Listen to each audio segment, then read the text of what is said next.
Distinguished colleagues, ladies and gentlemen, good morning, good evening to everyone who have joined us from different time zones.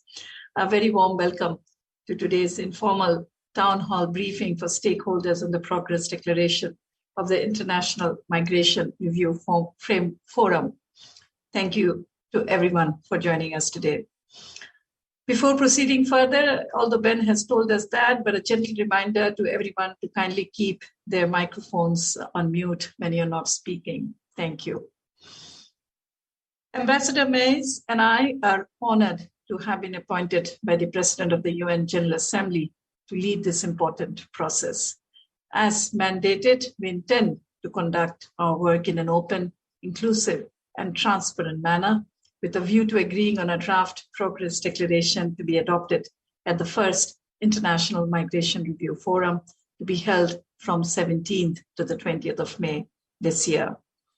Today's meeting comes at an opportune time when we have just concluded the first session of the International Dialogue on Migration, which was dedicated to the IMRF. And this also follows the very fruitful discussions that we had last week with the member states. At both those meetings, we highlighted the importance of ensuring the right tone and level of ambition in the progress declaration of the first IMRF. We envisage a forward-looking document to guide actions by the member states in areas that require more priority attention in the next 4 years. We echo the Secretary General's notion that migration is not a problem to be solved, it is a human reality to be managed. The guiding principles and objectives of the Global Compact for safe, orderly, and regular migration, as well as the 2030 Agenda for Sustainable Development, provide the roadmap to address the challenges linked to migration governance and to harness the untapped benefits of migration. Therefore, our aim is not to renegotiate the Global Compact, but to identify what more can be done to implement the compact and contribute more effectively to achieving the 2030 Agenda. We count on your support and constructive engagement throughout the process. The success of this first IMRF and the Progress Declaration will critically depend on our shared commitment for action. As we have mentioned in our letter of the 2nd of March to you, the objective of today's meeting is to exchange views on the priorities and the structure of the Progress Declaration. We are committed to leading a participatory process to agree upon a brief, concise, evidence-based, and action-oriented Progress Declaration as mandated by Resolution 73/326. We look forward to receiving your specific ideas and inputs for the Progress Declaration to ensure the effective and timely achievement of the Global Compact's commitments. Dear colleagues, the contribution of migrants to the socioeconomic progress of their countries of destination, as well as their countries of origin, is well recognized. The Global Compact and its 23 objectives establish strong linkages with the 2030 Agenda. Indeed, the 2030 Agenda has at least 10 targets pertaining directly to international migration, migrants, and mobility. The Secretary General, in presenting his report to the General Assembly, highlighted some concrete steps that member states and other stakeholders have taken to implement the Global Compact, including within the framework of the 2030 Agenda. The report also highlighted the challenges ahead of us. The vulnerabilities of migrants have been further exacerbated by the COVID-19 pandemic. Thousands of migrants have lost their lives along the migratory journey, and they have been disproportionately impacted due to job losses, salary cuts, discriminatory dismissals, withholding of benefits, forced unpaid leave, and protracted separation from their families, to name but a few. There is also a growing trend of discrimination, xenophobia, misinformation, stigmatization, and the fear of forced return. Against this backdrop, the first IMRF offers a timely opportunity to demonstrate international solidarity and partnership to overcome these challenges. We wish to seize the opportunity to reaffirm our shared commitment to the implementation of the Global Compact.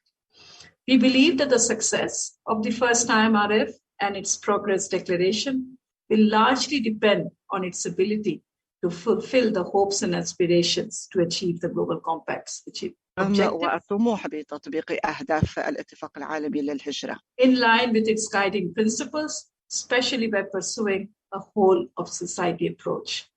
Therefore, we would like to tailor the zero draft in a way so that it will have a dedicated focus on ambitions and actions by all stakeholders to address the most pressing issues. The draft should not only take stock of where things stand, but also come up with a roadmap to coordinate actions at the national, regional, and international levels, as well as among the key global stakeholders to chart out an ambitious pathway in line with the 2030 Agenda and the Global Compact. In doing so, dear colleagues, we will consider the Secretary General's report, the regional reviews, the Migration Dialogue series hosted by the United Nations Network of Migration, and the discussions held at the IDM's, International Dialogue for Migration, as well as broad consultations with member states and relevant stakeholders, including what you will share with us today. We would like to structure the focus of the draft in three broad areas. First, have an evaluation of the progress made in implementing the 23 objectives of the Compact. Second, the identification of key challenges, opportunities, and emerging issues related to its implementation, as well as prospects for further international cooperation. And third, recommendations on the further implementation of the Compact. I now have the pleasure to hand over to Ambassador Olivia Mays to present the roadmap. Olivia, over to you. Yeah, thank you very much, Ambassador Fatima Diarabab, and it's a pleasure to be with you all today, and thank you for your participation. I think we have, if I can trust what Zoom indicates, we have more than 220 participants, so welcome to this town hall briefing. As Ambassador Fatima said, I will briefly present you the roadmap which will guide us through the consultation process on the progress declaration in the next 10 weeks. We intend to share the zero draft of the progress declaration by mid-March. The first meeting to hear member states' general comments on the zero draft will take place on 22nd of March in the Trusteeship Council chamber. And I believe also the President of the General Assembly should be present also on that day. Thereafter, we plan to hold 3 rounds of intergovernmental consultations. The first reading will take place on Monday, 28th March. The second reading will take place on Thursday, 7th of April. And the third reading is planned on Monday, the 18th of April. And while negotiations will take place in New York, we also intend to draw on the considerable expertise of our colleagues in Geneva. To this end, we have set aside 3 meetings to brief the delegations in Geneva about the ongoing discussions on the progress declaration. The first such briefing will take place virtually on 23rd of March. And should the evolving health situation allow, with Ambassador Fatima, we intend to travel to Geneva for the second briefing in early April. And the third briefing will take place virtually in late April. We greatly appreciate the contributions of stakeholders to the success of the Global Compact, and we wish to further build on their expertise, on your expertise, to ensure the right balance and ambition of the progress declaration of the first IMRF. Today, we are holding a first virtual town hall briefing for stakeholders, and we plan to hold a second such town hall briefing for you on Wednesday, 20th of April. Due to the intergovernmental nature of the negotiations, stakeholders cannot participate in the negotiations themselves. However, we wish to actively engage with stakeholders throughout the process. To this end, we have set up an online discussion space on the Migration Network Hub. We sincerely thank the UN Network on Migration for their support in this regard. The link to this discussion space has already been shared with you in the invitation that was circulated for this briefing on 2nd of March, and we will copy it again in the chat box now. The discussion space will allow stakeholders from across the world to contribute to the declaration throughout the consultation process. We will also upload the zero draft mid-March to the discussion space once it is available. And please share your written comments on the zero draft with us, preferably no later than close of business 29th of March. As indicated in our letter, the objective of today's meeting is to exchange views on the priorities and the structure of the Progress Declaration. In addition to today's briefing, as I said, we intend to convene a second town hall briefing in mid-April to update you on the progress. To facilitate discussions during the meeting today, we invite you to focus on the following questions. First, how can we ensure an evaluation of the overall progress of the Global Compact while keeping the Progress Declaration brief and concise? Second, what are the key challenges, opportunities, and emerging issues related to the implementation of the Compact that you wish to see reflected in the declaration? Third, what are your recommendations for further international cooperation on international migration? Fourth, how can we ensure that the Progress Declaration will be evidence-based and action-oriented? And finally, how can we effectively assess the further implementation of the Global Compact? We encourage you to limit your interventions ideally to 3 minutes. And please, if you can, send your statements in writing to our experts, Nirupam and Julie. Their email addresses were, I believe, mentioned in our letter, and they will also be shared in the chat box now. I would now like to open the floor for comments and statements. As Ambassador Fatima said, all participants are reminded to kindly turn off their microphones when they are not speaking. As there is no established list of speakers, those wishing to speak are invited to use the chat function to request the floor, and the request should be addressed to all panelists. Once given the floor, please turn on your microphone, and please also remember to turn off your microphone when you conclude your statement. Finally, in order to hear as many speakers as possible within the limited time available for this meeting, we would kindly request that at this stage, speakers limit their interventions to ideally 3 minutes, as I've already said. So without further ado, I will now open the floor. And the first colleague who will get the floor is Mr. Colin Raja from the Civil Society Action Committee. Mr. Raja, you have the floor. Thank you very much, Ambassador Mais, and thank you. Congratulations again, Your Excellencies, on your appointment as co-facilitators of this very important process. We welcome the opportunity to engage with you, and we look forward to working and supporting you in this process.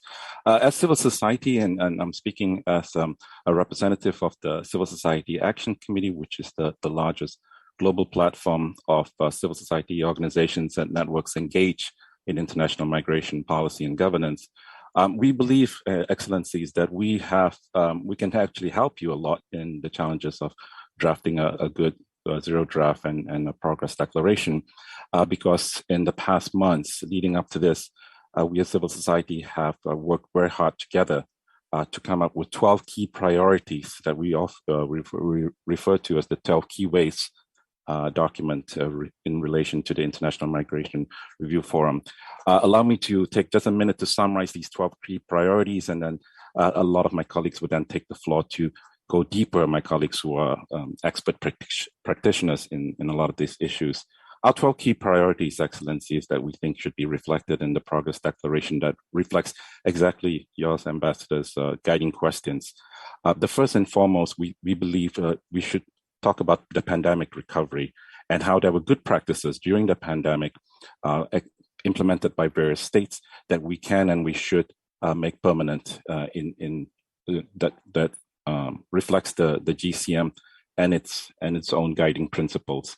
The second key priority is around climate change and how we need to do better in terms of protecting people moving in the context of climate change, and how we can institute regular pathways that can serve them in that context. The third key priority is around race, xenophobia, gender, sexual orientation, and gender identity. We believe discrimination based on these issues, based on these affects all of us in the migration context, and the GCM must be implemented with these as a cross-sectionality issues. The fourth key priority is on migrant workers' rights. We believe that as migrants, we are and always have been essential workers, and this is proven, especially in the pandemic, and that the protection of workers' rights is essential. The fifth key priority is around regular pathways and regularization. And this, Excellencies, we often refer to regular pathways as the keystone objective of the GCM. The sixth key priority is around protection at borders, which also reflects some of the points in the Secretary General's report and how important it is to protect lives and to prevent the loss of lives. The seventh key priority is around detention, and that is around, we believe it is time, it is way past time that we should take steps towards ending immigration detention. The eighth key priority is around deportation and return, and the principle of non-refoulement, which is well reflected in the GCM. The ninth key priority is around children in migration and the protection of their rights as well, and keeping families united in that process. And the 10th key priority is around access to services, which we believe is essential for migrants' protections and our rights to be guaranteed. Our 11th and 12th key priorities are a little bit different. Our 11th priority is around migrants' agency and voice. We believe this is essential and is reflected in the Secretary General's report, in many of the regional reviews, and in many of our processes, that migrants have agency and a voice, and that should be reflected in the process of review and implementation at all levels. And finally, on civil society engagement, we really believe in the whole of society approach that's called for by the GCM, and we believe we can do better in how we are approaching this together with you, Excellencies, and with member states, and with all stakeholders in this process. As I said, we've shared this with Julia and Nerupam, and we will share this again with you and with the UN network, the entire paper with all the details, but my colleagues will take the floor also in terms of elaborating on each of these issue areas that they are experts in. Thank you and good luck. Thank you very much, Mr. Raja, for sharing these 12 key priorities that you have identified as the Civil Society Action Committee, and our experts have certainly taken good note, and thank you in advance for sharing this also in writing with us. Thank you very much for your engagement, and as you said, migrants' agency and voice is also very important to us, and the civil society engagement as well. I will now give the floor to Mrs. Alma Makitiko from the National Network for Migrant and Refugee Rights. You have the floor.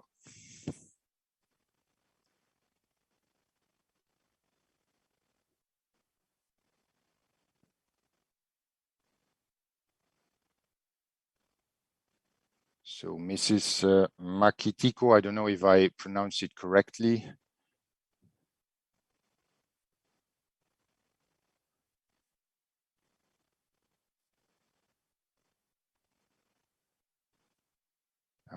We can't hear you. I don't know I'll now then go to the next speaker on my list, who is Mr. Paul Tacon from the International Labour Organization. You have the floor, sir. Thank you, Excellencies, and congratulations on your appointments. And thank you very much for this opportunity to provide input on the Progress Declaration for the International Migration Review Forum. Amongst the questions that you've mentioned, I will focus my intervention on the second question, so looking at challenges, priorities, emerging issues, and so on. The ILO believes that the Progress Declaration of the IMRF will play a central role in the key task of the coming years, building back better for a more human-centered world, which addresses the many inequalities that the current crises we're facing have highlighted and exacerbated. As the world recovers from the pandemic, migrants and returnees at all skill levels must be fully integrated in the recovery. This is very much drawing on the SG report's recommendation, and that's both as beneficiaries and as agents of recovery. The Progress Declaration could call for such inclusion as a major contribution to eradicating equality and moving towards progress on this 2030 agenda, as well as the relevant international human rights and legal standards frameworks. A renewed push for international labour standards-based international labour migration governance, which centres on decent work and social protection for all, regardless of migration status, will be critical to achieving this inclusive recovery. Labour migration remains the most important migration flow in the world. 70% of all migrants of working age are migrant workers. And furthermore, the GCM rests on the ILO conventions on decent work and migrant workers. Labour standards-based solutions empower all migrant workers to fulfil their rights and enable them to contribute to sustainable development. They are needed across policy domains as varied as ensuring safe and regular pathways for labour migration, fair recruitment, decent work, including for migrant workers in irregular situations, social protection, eradicating trafficking in persons by ending forced labour, skill development of migrant workers, and ensuring sustainable reintegration of returning migrants. Social dialogue, recognizing that employers and workers' organizations are essential to developing and implementing solutions, is also critical as an approach to developing and effective responses to migration challenges and an effective labour migration governance framework. Finally, experience on the ground and consultations throughout the world have shown that addressing climate change-related migration is critical and will become more so in the coming years. Integrating the guidance emerging from the UNFCCC Task Force on Displacement and the Platform for Disaster Displacement and linking all of this guidance to the GCM could be a key contribution of the Progress Declaration to strengthening the response to the challenge that we all face in this regard. ILO stands ready to work with you, Excellencies, as part of the UN Network on Migration to provide all required support to elaborating the Progress Declaration and supporting its successful implementation. Thank you once again. Thank you very much, Mr. Tacon, for sharing ILO's perspective and for your support and also for keeping with the 3 minutes time limit. Thank you very much. I now give the floor to Mrs. Laurel Townhead from the Quaker UN office. You have the floor. Thank you very much, Ambassador, and thank you to both of you for taking on this task. And we really welcome this meeting and your clear commitment to an open, transparent and inclusive process, and the way in which you've already been engaging with other processes that are ongoing so that you can hear from the broadest possible range of states and other stakeholders. So the IDM that Ambassador Fatima mentioned last week, and also your counterpart in Geneva's engagement with the Human Rights Council Intersessional on Migrants in Vulnerable Situations a couple of weeks ago. And we thank you for taking on this role. It's not an easy role, but we think it's an important one. And we see value in the Progress Declaration, both in its declaratory value, but also in the actionable elements. And it's good to see the champion states support this. In terms of its declaratory value, we look forward to seeing a Progress Declaration that reaffirms and builds on the GCM, recommitting to those human rights-based and people-centered approaches, that recognises the progress that's been made and the role of a whole of society approach within that progress, that acknowledges continuing challenges and emerging issues. COVID has changed migration. The GCM has withstood that system shock and shown itself to be useful, but migration has changed, and that should be acknowledged in the Progress Declaration and the steps that come after it. And an intent to work together for accelerated action. And then in terms of those actionable elements, some ideas and we have around commitments for further action nationally and together, We would echo the Secretary General's priorities. These align closely with our priorities, which are a human rights-based approach to post-COVID migration governance, ending lethal disregard for people on the move, dismantling systemic racism in migration governance, addressing and preventing vulnerable situations and ensuring protection, and then an overarching priority around increasing meaningful participation of migrants at all levels. And so some ideas for, you had a question there about an action-oriented progress declaration and a forward-looking progress declaration. Some thoughts that we have around the sorts of actions that could be include a commitment to enhancing migration participation at all levels, so nationally, regionally, internationally, through consultative processes, advisory groups, things of that nature. In terms, we are also interested in seeing a commitment to coherence across relevant multilateral fora, including COP27, around pathways for those displaced due to climate change. We're wondering about the value, or we see a value in having some kind of mechanism for sustained attention, expert analysis, and to facilitate dialogue to address lethal disregard, for example, through a high-level panel on preventing deaths in transit. We really welcome the emphasis on that in the Secretary General's report, and we don't want to see a looking away again from that issue now that attention is on it. And we'd also like to see a commitment to developing ambitious national implementation plans. And you asked about further international cooperation. So some of the ways we'd like to see that taken forward are through, for example, peer learning exchanges, opportunities for further dialogue where needed, commissioning of additional reports from the Secretary General or others to contribute to thinking on this. And that's my time up. So I have more ideas. We will continue to share those with Nirupam and Julie. And thank you again for your commitment. Thank you very much, Mrs. Townhead, for this input and for your continued engagement on this very important work. So thank you very much. I will ask again if Mrs. Alma Makitiko is with us of the National Network for Migrant and Refugee Rights. It doesn't seem to be the case, so I will go to the next speaker. It's Mrs. On my list, it's Mrs. Stella Opoku Owusu of the Africa Foundation for Development.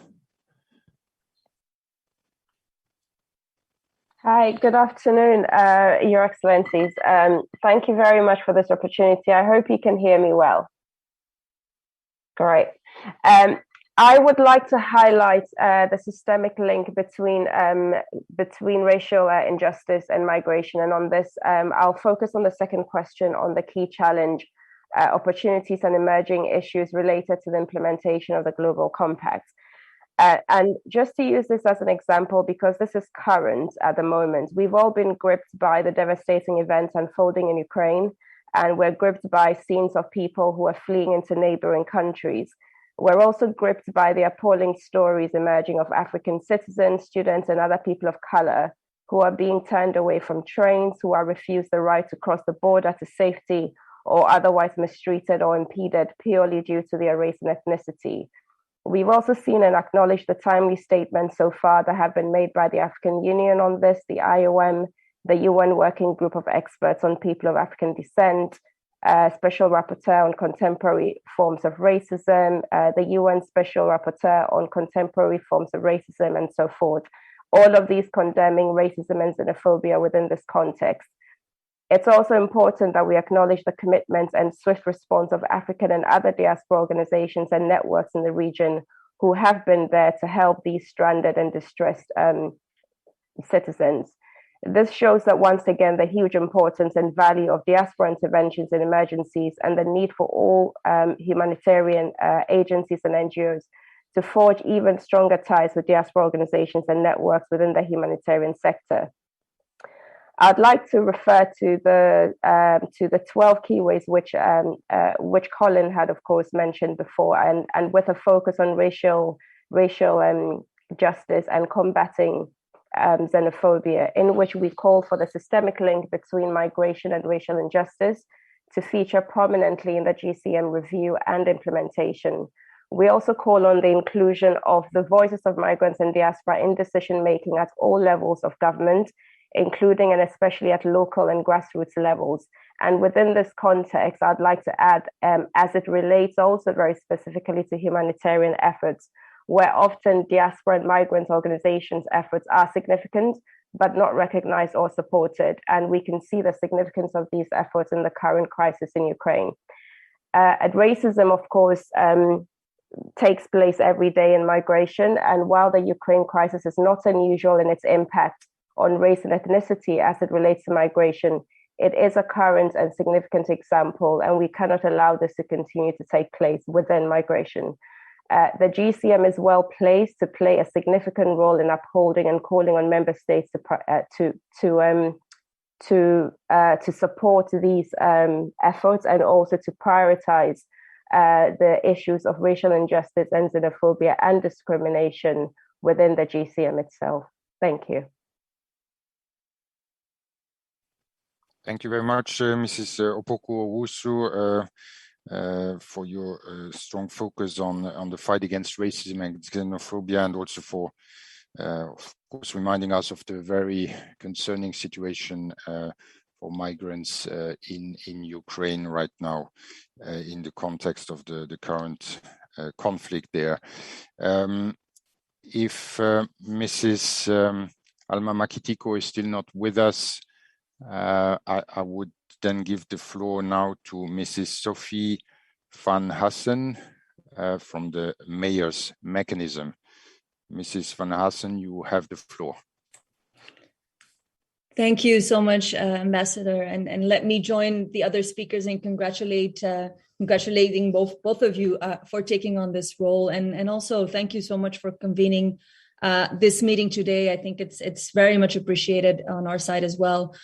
So my name is Sophie van Hazen. I'm the coordinator of the Mayor's Mechanism, which is a partnership between United Cities and local governments, the Mayor's Migration Council, and IOM. And we have very much the mandate to meaningfully engage local and regional governments within state-led processes on migration. So very much looking towards the GFMD, but also the GCM and the GCR.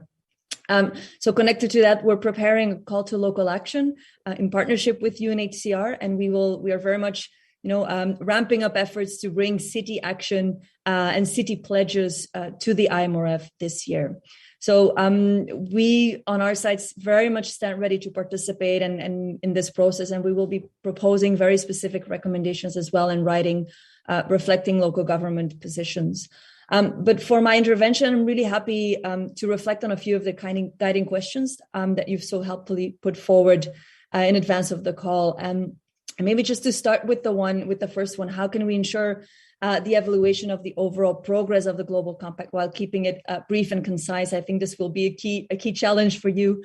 On our side, we really very much welcome the Secretary General's report, both in terms of its structure. It was very concisely bringing forward key reflections on the past 4 years, but also identified a select number of areas for collective attention going forward. And we're really glad to see that this will be, a key input for your drafting process. We also had a look at some of the other UN outcome declarations that could serve to inspire this process going forward, such as, for example, the 2021 high-level political forum ministerial declaration, which we feel is actually quite difficult to digest and might miss the power to inspire concrete action. But then also looking at other declarations, such as the 2013 declaration of the high-level dialogue on international migration, and then, of course, the 2015 New York Declaration, which are very much structured and also put forward a number of action-oriented paragraphs for follow-up, which is really particularly helpful. Reflecting on the question on key challenges and opportunities, from the local government perspective, there's a number of key priorities that we would like to see firmly recognized in the declaration. Of course, all of these impacted significantly by the pandemic, but also reflecting the de facto mandates that local governments have, such as non-discriminatory access to services, socioeconomic inclusion and combating discrimination, climate migration, and then international partnerships, and specifically the need for more direct partnering with and increased international financing for local governments. For each of these priorities, we are preparing short position papers, and we'll be sharing these with you in the coming weeks. Then on the question on what are your recommendations for further international cooperation, for us, the whole of government and whole of society principles in the GCM are very much the principles that provide the hook for local government engagement. And the Secretary General's report also emphasized the critical role of local governments in GCM implementation. So we're really hoping to see similar recognition in the declaration, since working with local governments and really enabling them to scale actions at local level will be central to driving GCM implementation. And then lastly, very practically, as you know, local governments at the moment have no access to attend the IMRF in their own name. We are not considered a stakeholder group eligible for special accreditation. So we would hope to see the Progress Declaration address this as one concrete avenue for further cooperation with cities, for example, at the next IMRF, hereby really mirroring the Secretary General's call for more inclusive multilateralism. But also on my side, very, very happy to be sharing these talking points with Julie and Nirupam, and really looking forward for this process to kickstart. Thank you so much. Thank you very much, Mrs. Van Hassen, for sharing the perspective of the mayor's mechanism and local governments. Thank you very much. I will now hand the floor back to my colleague, Fatima, for the next speakers. Rabab, over to you. Thank you. Thank you. Thank you, Ambassador Mayes. Thank you, dear Olivia. I think we are having excellent discussion so far. And it's my pleasure now to give the floor to Ms. Wen Lee from IOM. You have the floor. Thank you, Madam Co-Facilitator. Congratulations to both co-facilitators on your appointment, and thank you very much for addressing the IDM last week. I'd like to reaffirm IOM's full support to the execution of your mandate. We're very glad to hear that the declaration will be action-oriented. From IOM's perspective, taking into account SG's report and regional reviews, IOM would like to make some preliminary suggestions on possible actions to be taken to advance GCM objectives. First, create an enabling environment for human mobility within resilient pandemic preparedness and response. The lessons learned during the COVID should be harnessed to ensure that during times of crisis in the future, cross-border mobility remains predictable and certain, while fully integrating public health and protection concerns, ensuring that global and national pandemic preparedness and response plans include health and protection services for migrants and feature cross-border harmonization and enhanced interoperability of technology for data collection and sharing is essential. Formulating guiding principles for managing global travel during pandemic and establishing a crisis border management information exchange mechanism would also help enhance the coordination of action. Second, establish more coordinated and intensive measures to prevent the loss of life and disappearances. Concrete action to prevent further deaths and identify missing migrants is not only a moral and humanitarian imperative, but also a legal one. We would suggest to step up action to ensure laws and policies are in line with international law, prioritize search and rescue operations of migrants, create transnational coordination channels for missing migrants across countries of origin, transit, destination, and increase regular migration channels, among others. Third, adopt more tangible actions to integrate migration issues into climate change policies and frameworks, both at the national and regional levels. When endorsing the GCM, the international community was committed to minimizing adverse drivers of climate change and enhancing regular pathways. It's critical to align these commitments with those taken in the Paris Agreement and the Sendai Framework for disaster risk reduction, especially in the framework of UNFCCC conferences, starting with COP27 to be held in November.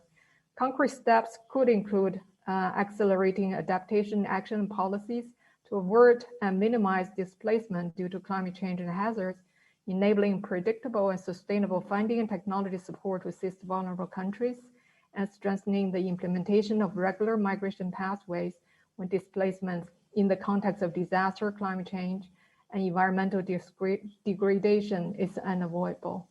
Fourth, improve access to proof of legal identity and documentation. Legal identity is a key enabler of sustainable development and a cross-cutting issue crucial for the achievement of several GCM commitments. Actions to improve migrants' access to proof of legal identity could include strengthening regular migration pathways by enhancing universal access to legal identity through digital solutions, establishing and improving civil registration and vital statistic systems, and encouraging international and regional mechanisms to standardize civil documents. Number 5, reinforce migrants' empowerment and contribution for development. Efforts should be strengthened to promote more balanced, evidence-based discourse on migration and human mobility, enhance the flexibility and responsiveness of labor migration pathways in line with economic development priorities and labor market imbalances in both countries of origin and destination. Ensure coordinated action on financial inclusion and empowerment of migrant workers and members of their families. In addition, we would also suggest to consider developing tools to support the assessment of GCM implementation on a voluntary basis, building on existing mechanisms such as SDG indicator framework, IOM's migration governance indicators, and the IOM DESA population and development survey. We will submit our input in writing after the meeting. Thank you. Thank you. Thank you very much, Ms. Lee, for your very comprehensive and insightful statement. And we will, of course, be counting on IOM's advice and support throughout this preparatory process. Thank you also for covering all aspects from climate to conflict to legal protection. But I think you touched on one very important issue, and that is evidence-based discourse and response. Thank you very much. I mean, we'll continue to work with IOM in this regard. And now I have the pleasure to give the floor to Ms. Rita Mercado from WHO. And my apologies at the outset if I'm not pronouncing your names correctly. Thank you. Ms. Mercado, you have the floor. Thank you, Ambassador, for giving us the floor, and thank you so much. On behalf of WHO, as a member of the Executive Committee of the UN Network, we would like to express our sincere appreciation to Your Excellencies for convening this meeting and for guiding questions that were sent ahead of this explicitly and very important meeting. So only through a participatory IMRF process, we can learn from the past 3 years and prioritize dissemination of progress. Comprehensive and timely information has been collected to inform the Progress Declaration, not only from the Secretariat General's reports, from the regional reviews and migration dialogues, but also from thematic products of the network, including the ones, for example, from the Working Group on Access to Services. And of course, from the work of partners comprising, for example, also WHO's work on health and migration. We believe this can be used to ensure the evaluation of overall progress. The Progress Declaration must be a forward-looking one, focusing on the most prominent issues related to the implementation of the Global Compact for Migration. In this regard, the pandemic has been a powerful demonstration that when health is at risk, everything is at risk. Some restrictive migration measures put in place have hampered coordinated and consistent public health responses, posing an extra burden to these populations. The Secretariat General's report clearly recommends states to promote inclusive societies and including migrants in COVID-19 response and recovery. More specifically, states and stakeholders are urged to ensure that all migrants are granted and enabled to gain access to essential health services and continuity of care, including COVID-19 vaccination, testing, and treatment, regardless of migration status, and in line, of course, with the principles of universal health coverage. Therefore, health needs to be incorporated along IMRF and relevant discussions to ensure we continue to catalyze action and prepare for future pandemics, build response plans, and resilient health systems, or to improve the livelihoods of population, including migrants. WHO will continue to work towards the IMRF and drive energy around the Global Compact for Migration. Therefore, count on us, Your Excellencies, to support you in ensuring that the Progress Declaration is an evidence-based, action-oriented, and meaningful one. We thank you. I thank you, Ms. Mercado. Thank you very much for also very important inputs, especially for highlighting migration health and the right to universal health coverage to migrants. And we have seen how important that is, especially when we were grappling with the the ongoing pandemic. Thank you very much. I would now like to give the floor to Ms. Stephanie Vinette of the International Organization of Employers. Yes, hello, good afternoon. My name is Stephanie Vinette, and I'm wearing the hat of the private sector stakeholder today, representing the Business Advisory Group on Migration, which is housed at the International Organization of Employers. Thanks for inviting us, and congratulations to both the ambassadors for your appointment.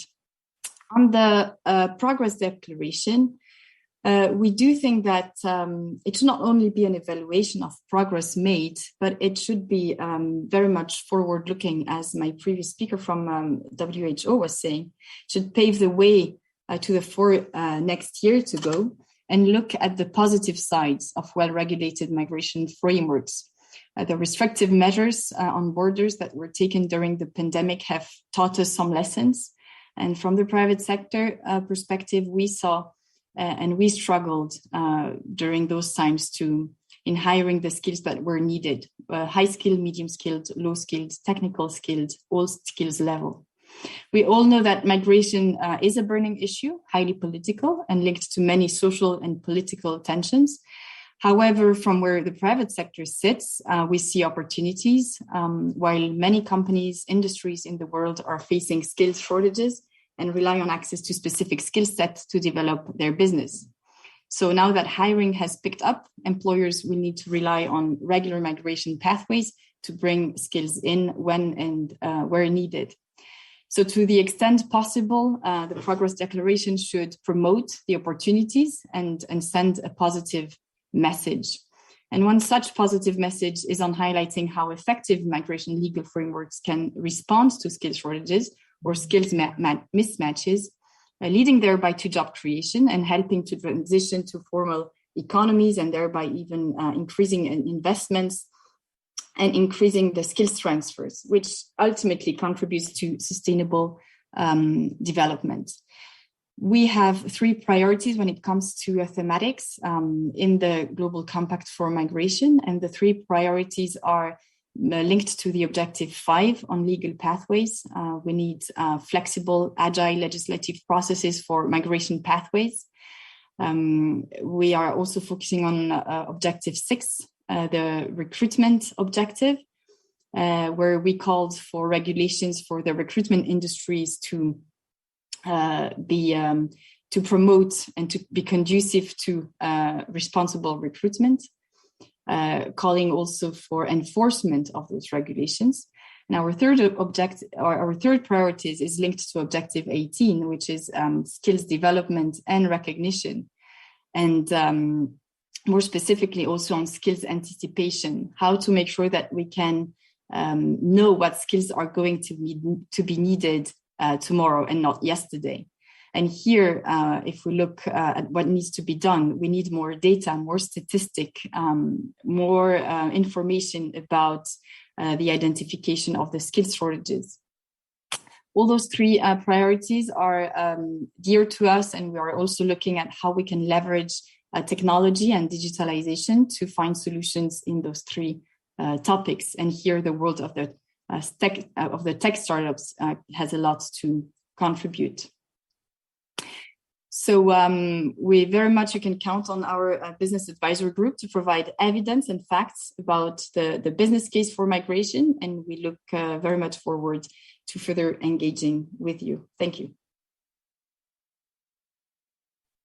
Thank you. Thank you very much, Ms. Vinette, for sharing the private sector perspectives. And you are a very important stakeholder in migration. And I'm particularly encouraged to hear of your priorities on the positive aspects of migration. Thank you very much. The next speaker is Ms. Apollina Tolentino from the Global Trade Unions. Good evening, Mr. good Tolentino, afternoon, yes. colleagues. Congratulations, ambassadors, for this critical position. The Building and Woodworkers International, as a global union federation, is part of the broader Council of Global Unions. We have about combined 200 million members. And our contribution, being also part of the Civil Society Action Committee, is around the 12 ways which was introduced by Corinne earlier. Specifically on this conversation, excuse me, I would like to focus on the two guide questions presented earlier, questions 2 and 3. The most challenging for migrant workers from the trade union point of view is on the freely exercising their rights to join unions for collective bargaining purposes. And of course, the last 2 years, the systemic issue around wage theft. The member states of the GCM must ensure that this right is fully guaranteed through enforceable policies and programs with strong participation of trade unions as a social partner. The pervasiveness of wage theft must be mitigated. The international trade union movement is calling for a new social contract. While businesses are steadily rebounding, business should not continue in the old ways on stepping on the back of the workers who are struggling with the impact of the pandemic until now. The creation of the new social contract between the three partners, government, workers, and employers, must ensure to include universal guarantee for all workers, regardless of nationality, sector, or status, that all labor rights are to be respected and universally applied, particularly in the freedom of association, the right to join unions, and bargain collectively. That jobs are decent, social protection is universal, due diligence and accountability are driving business operations, and that social dialogue ensures just transition measures for climate and technology. It is also important that there is a strong adherence to all international labor standards and rights as enumerated in the International Labor Organization Convention. Of course, again, this is about the right to association, the right to organize and join unions, bargain collectively for decent work, and the right to strike, and protection from all forms of child labor. It is also important to have a closer collaboration with the civil society and trade union organization to establish formal in-country and cross-border mechanism for access to justice, regardless of the status, including issues around wage theft and other failure to pay transfer and benefits. Similarly, this is also important to bring all workers, especially those in the agriculture and domestic workers, under the full coverage of national labor laws and protections that are consistent with the international labor standards, including the ILO Domestic Workers Convention C-198, the ILO Violence and Harassment Convention C-190, and of course the ILO Worst Form of Child Labor Protection Convention 92. These are some of the recommendations of the Council of Global Unions that we would like to be incorporated in the Progress Declaration. Thank you for your attention. Thank you. Thank you very much, Mr. Tolentino, for your important remarks and for highlighting the perspectives of the workers. Thank you. And all distinguished participants would request you to please upload your interventions to the online discussion space created by the network. Thank you. Now I would like to call upon Ms. Michelle Levoy, Women in Migration Network and Platform for International Cooperation on Undocumented Migrants. Madam, you have the floor. Thank you very much to both of you as co-facilitators for organizing this and for enabling us to bring our views. I'd like to support what Colin Raja said opening from the Action Committee statement and from the several civil society speakers who have already taken the floor on the various points that they've been making, as well as the WHO. I wanted to focus very briefly on undocumented migrants, because this is one of the hallmarks of the Global Compact on Migration, that this document actually recognizes that undocumented migrants have human rights, and that it highlights several of those rights. And I wanted to highlight 3 key areas here where there are challenges and yet opportunities in implementation, and where there's a growing body of evidence to prove the point. The first one is access to healthcare services. And here I wanted to draw a little bit on PICUM's evidence that we're collecting in the European space. It's very interesting to know that there are 3 EU member states that have basically 25 years each of experience in providing access to healthcare for undocumented migrants. Belgium's law is from 1996, France's is from 1998, Italy's is from France's 1999, Italy's is 1998, and Sweden also has a law from 2013, enabling undocumented migrants various levels of access to healthcare. In Germany's coalition agreement from December of last year, there's a pledge in the agreement to abolish the healthcare obligation of providers to report undocumented migrants to immigration authorities. So what do we know from basically almost 30 years of experience from some member states on access to healthcare? That definitely there are challenges in implementation, but one of the biggest challenges is the fact that some undocumented migrants might fear being reported if they try to seek that. And what we can also see from the recent COVID experience in terms of the vaccine for COVID and the rollout in Europe is that some countries tried to overcome this challenge by providing specific guidance for undocumented migrants to access the COVID-19 vaccine. Norway and Greece did this in particular. And there's also been some media reporting from Lighthouse Reports that has looked into 18 countries of Europe. So basically, we recommend that the progress document takes stock of the very ample evidence that many countries have throughout the world, particularly in Europe, on their legislation that enable undocumented migrants to have access to healthcare. At the same time, legislation isn't enough. So we need to still reiterate this clear separation between healthcare services and immigration enforcement. And this was reiterated in the Secretary General's report and the last part on recommendations. The second issue is access to justice. What would be very good is if the progress declaration could address a constant challenge, that immigration enforcement is currently the top priority rather than labor rights and victim protection. But yet again, we still see some recent developments, evidence on the ground, where we see that there's some hope. Spain in last year in November issued an order to enable undocumented, or to enable women who have a resident status which is dependent on their aggressors to safely report their aggression, and that they could have a temporary residence permit. The European Commission also has released 2 strategies, the Victims' Rights Strategy and a communication on the Employer Sanctions Directive, where it specifically refers to the vulnerability that undocumented migrants have because of irregular status and how that should be addressed and prioritized. So we would recommend that the Progress Declaration reiterate that labor rights and victims' rights should be upheld for all migrants, regardless of status. And the last point I wanted to briefly mention is one way to also recognize the vulnerability that undocumented migrants have is because of their irregular status, and try to address that by providing regular status through regularization. The European Commission's European Migration Network did a study, and it found that there were 60 different national protection procedures in the 28 EU4 member states, the UK and Norway, that were surveyed at the end of 2018.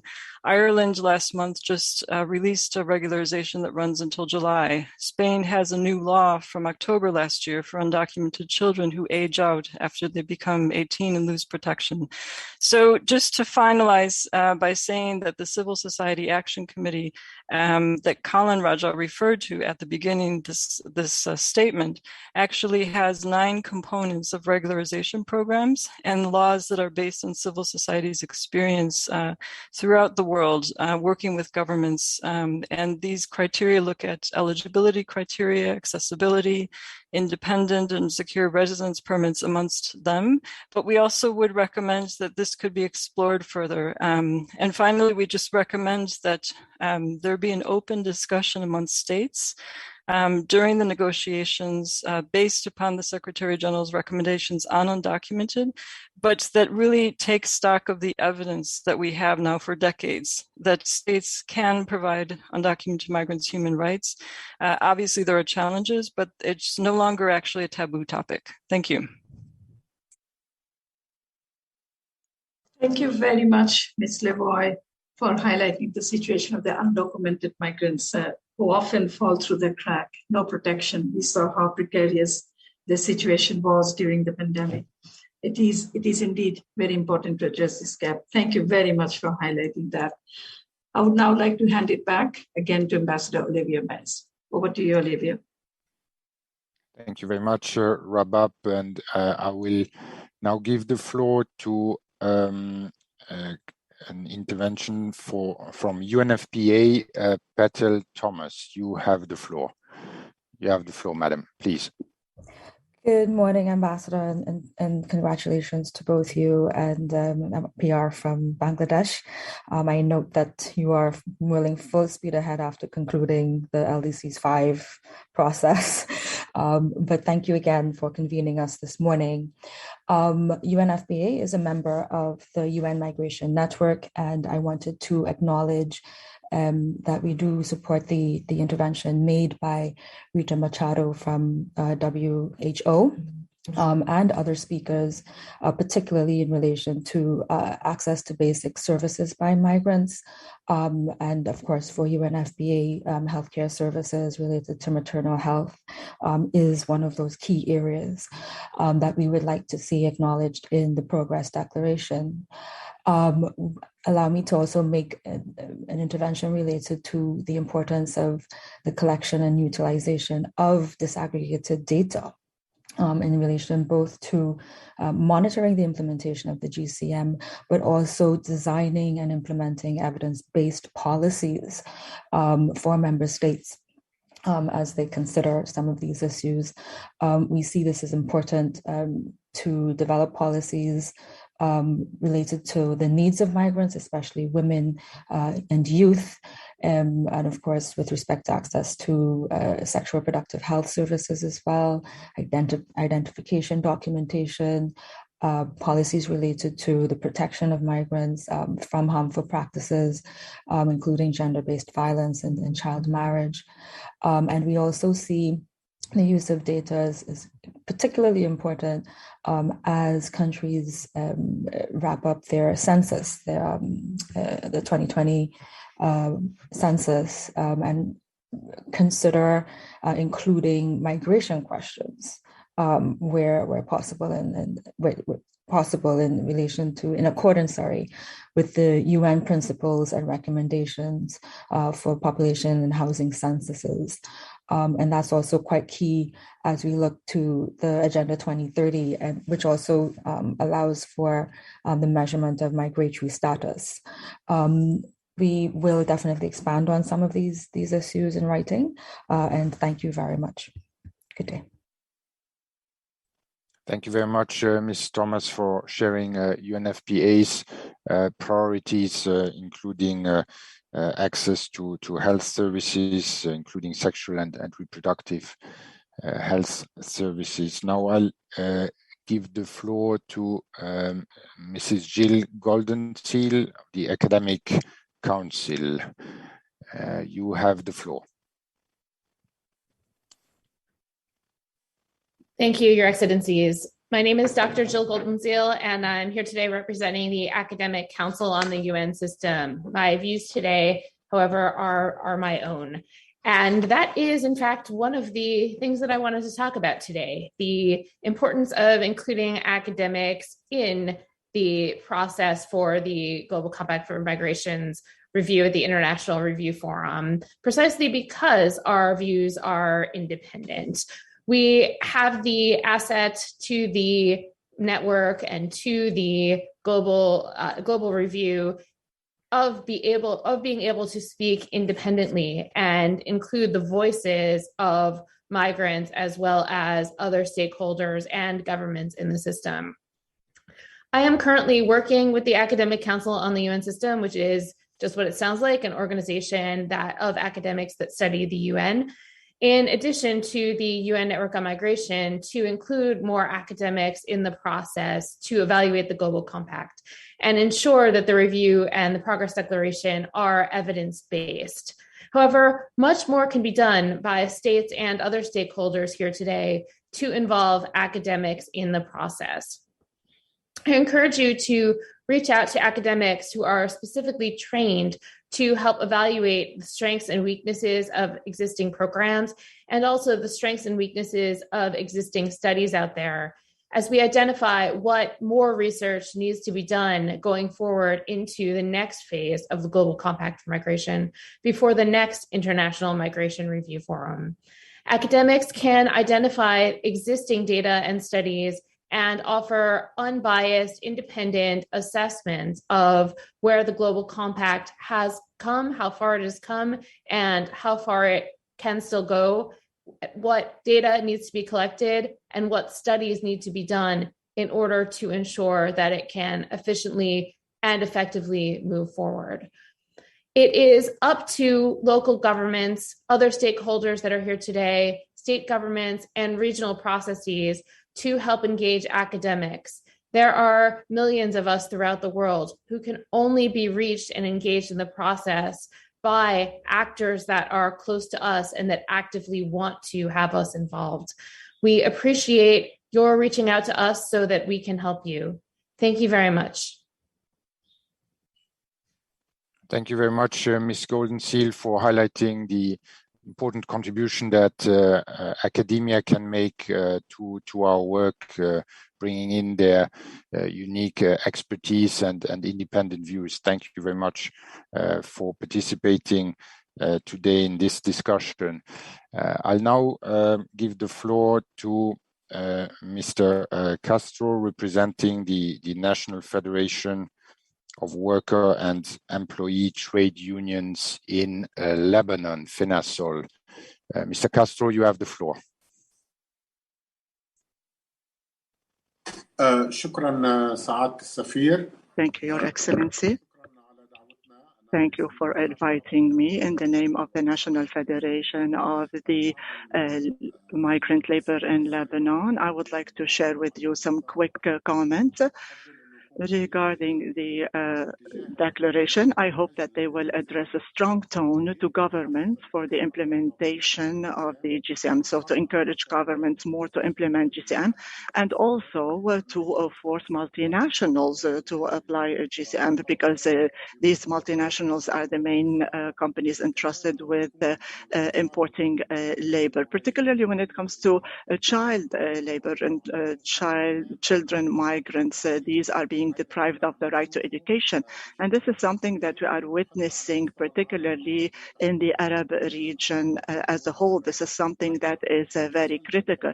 And this is also having a direct repercussion on the main issue, which is women's labor, particularly domestic labor and in the agricultural field. Unfortunately, there is no implementation of the Decent Worker Convention, particularly for domestic workers, or the ILO Agreement 190 on harassment at the place of work. So women are the weak link, and so today we need to strengthen the migration policy. In the Arab world, it is a big market for migrant labor, and there is also a lot of problems related to trafficking, human trafficking. We see that there's a lot of deprivation of basic and fundamental rights of migrants. So I think that the declaration should address a strong tone to addressing economic and social rights of migrants and the protection of the migrants, because migration usually is driven by economic reasons. This is why this aspect should be taken into consideration, and government as well as multinationals should be forced in to some extent in abiding by the GCM and amending their legislations and regulations. And I have mentioned this before, but I'd like to stress it once again, is to make sure that children are not deprived from the right to education, because many of the migrant children reach to the age of 10 or 12 years old and they've been deprived of the right to education. There must be something of this spirit included in the declaration. So the welcoming and receiving countries should have something in the regulation that will protect the right of the children to education, and that right, also the right to health care. Thank you very much once again for giving me the floor. Thank you very much, Mr. Castro, for sharing your priorities and also underscoring the importance of women's rights and also the rights of migrant children to education, and for sharing your perspective from Lebanon. Thank you also to the interpreter. And just a kind reminder to all of you, if you have the possibility, please send your statements and your written contributions also to our experts, Mrs. Julie Opperman and Nirupam. You have their email addresses in the invitation letter and also in the chat box. I will now give the floor to Mr. Victor Genina of Scalabrini International. You have the floor, Mr. Genina. Thank you, Ambassador. And let me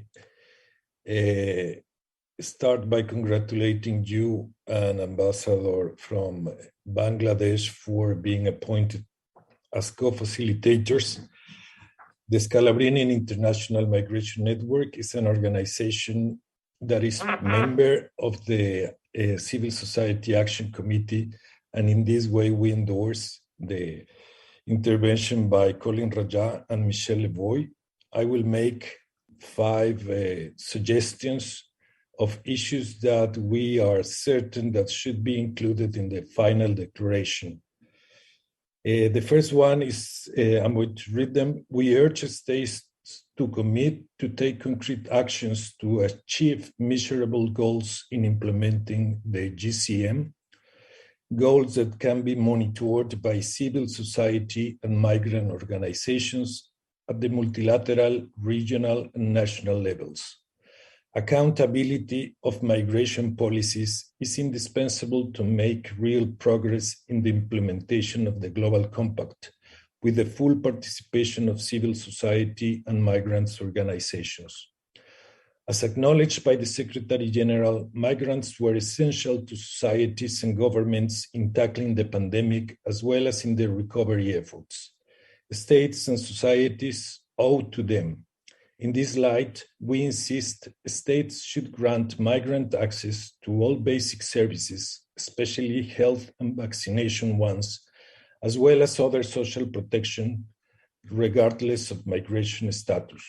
As the Secretary General's report recommends, states are urged to establish mechanisms to separate immigration enforcement activities from service provision. Third, also, as the Secretary General's reports call for, in light of the dramatic increase of migrant deaths and other victims of smuggling and trafficking, states are urged to abandon restrictive, deterrence-based migration-related laws, policies, and practices. It is urgent to provide expedited alternatives for regular pathways.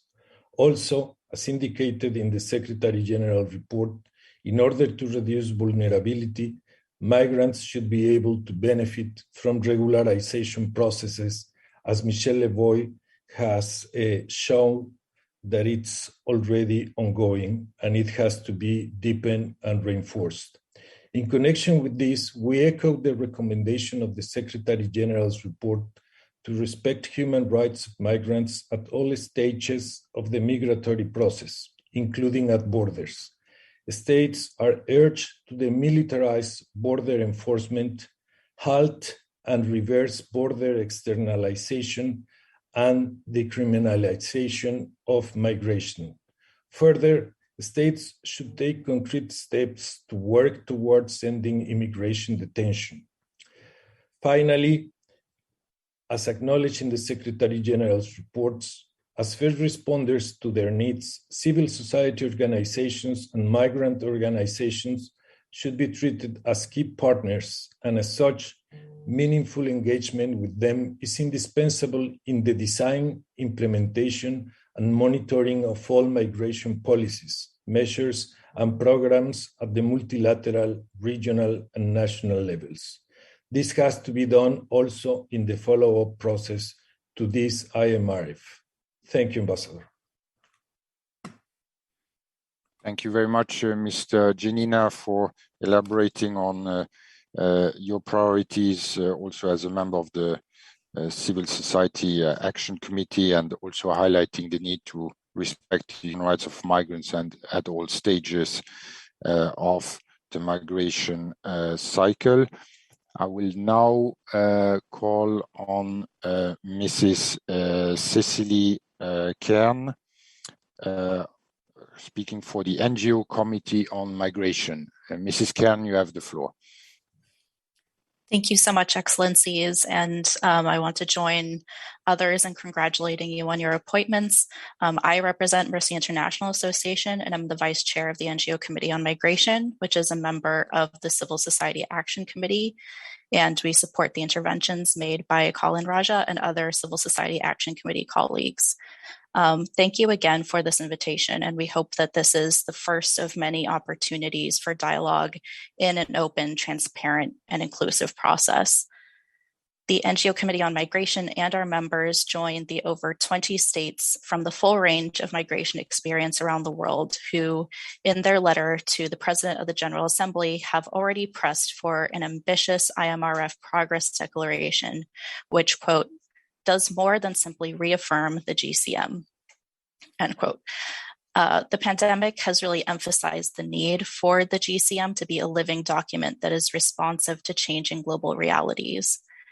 As underlined in the NGO Committee on Migration's Policy and Practices paper for the IMRF and in the Global Civil Society's Unified 12 Key Ways for the IMRF, which we have shared in advance of this meeting, the Progress Declaration should take an emphatic solutions-based approach. Our NGO Committee paper points to over 50 existing practices that are providing concrete solutions right now, many of them in partnership with civil society and other key non-state actors. Most helpful of all for the Progress Declaration, it will be critical to look at the inputs from states, civil society, and others on the experience and evidence of both gaps and solutions in COVID time, recognizing that COVID time has illuminated both problems and solutions in migration. The urgencies and lessons of the pandemic charge the IMRF and the Progress Declaration with examining a range of responses that states, cities, civil society, the private sector, and other actors have implemented during this worldwide crisis. Some of the responses have provided solutions in line with the commitments of the GCM and have illustrated the importance of migrant inclusion, but unfortunately, many other responses have also used the pandemic to justify the violation or ignoring of human rights and labor rights. The Progress Declaration must recognize both the solutions that have emerged from the pandemic and the areas where progress has been impeded. It will be critical to take the experiences and evidence from COVID time and center the Progress Declaration, like the Secretary General's report, on promoting the solutions that are cross-cutting in the GCM and contribute to the achievement of multiple GCM objectives, in particular, regular pathways and regularization, access to public services regardless of migration status, including both physical and mental health care, education and justice, combating discrimination, xenophobia, and racism, and stepping up with urgency to address climate, environmental, and disaster risks, realities, and remedies.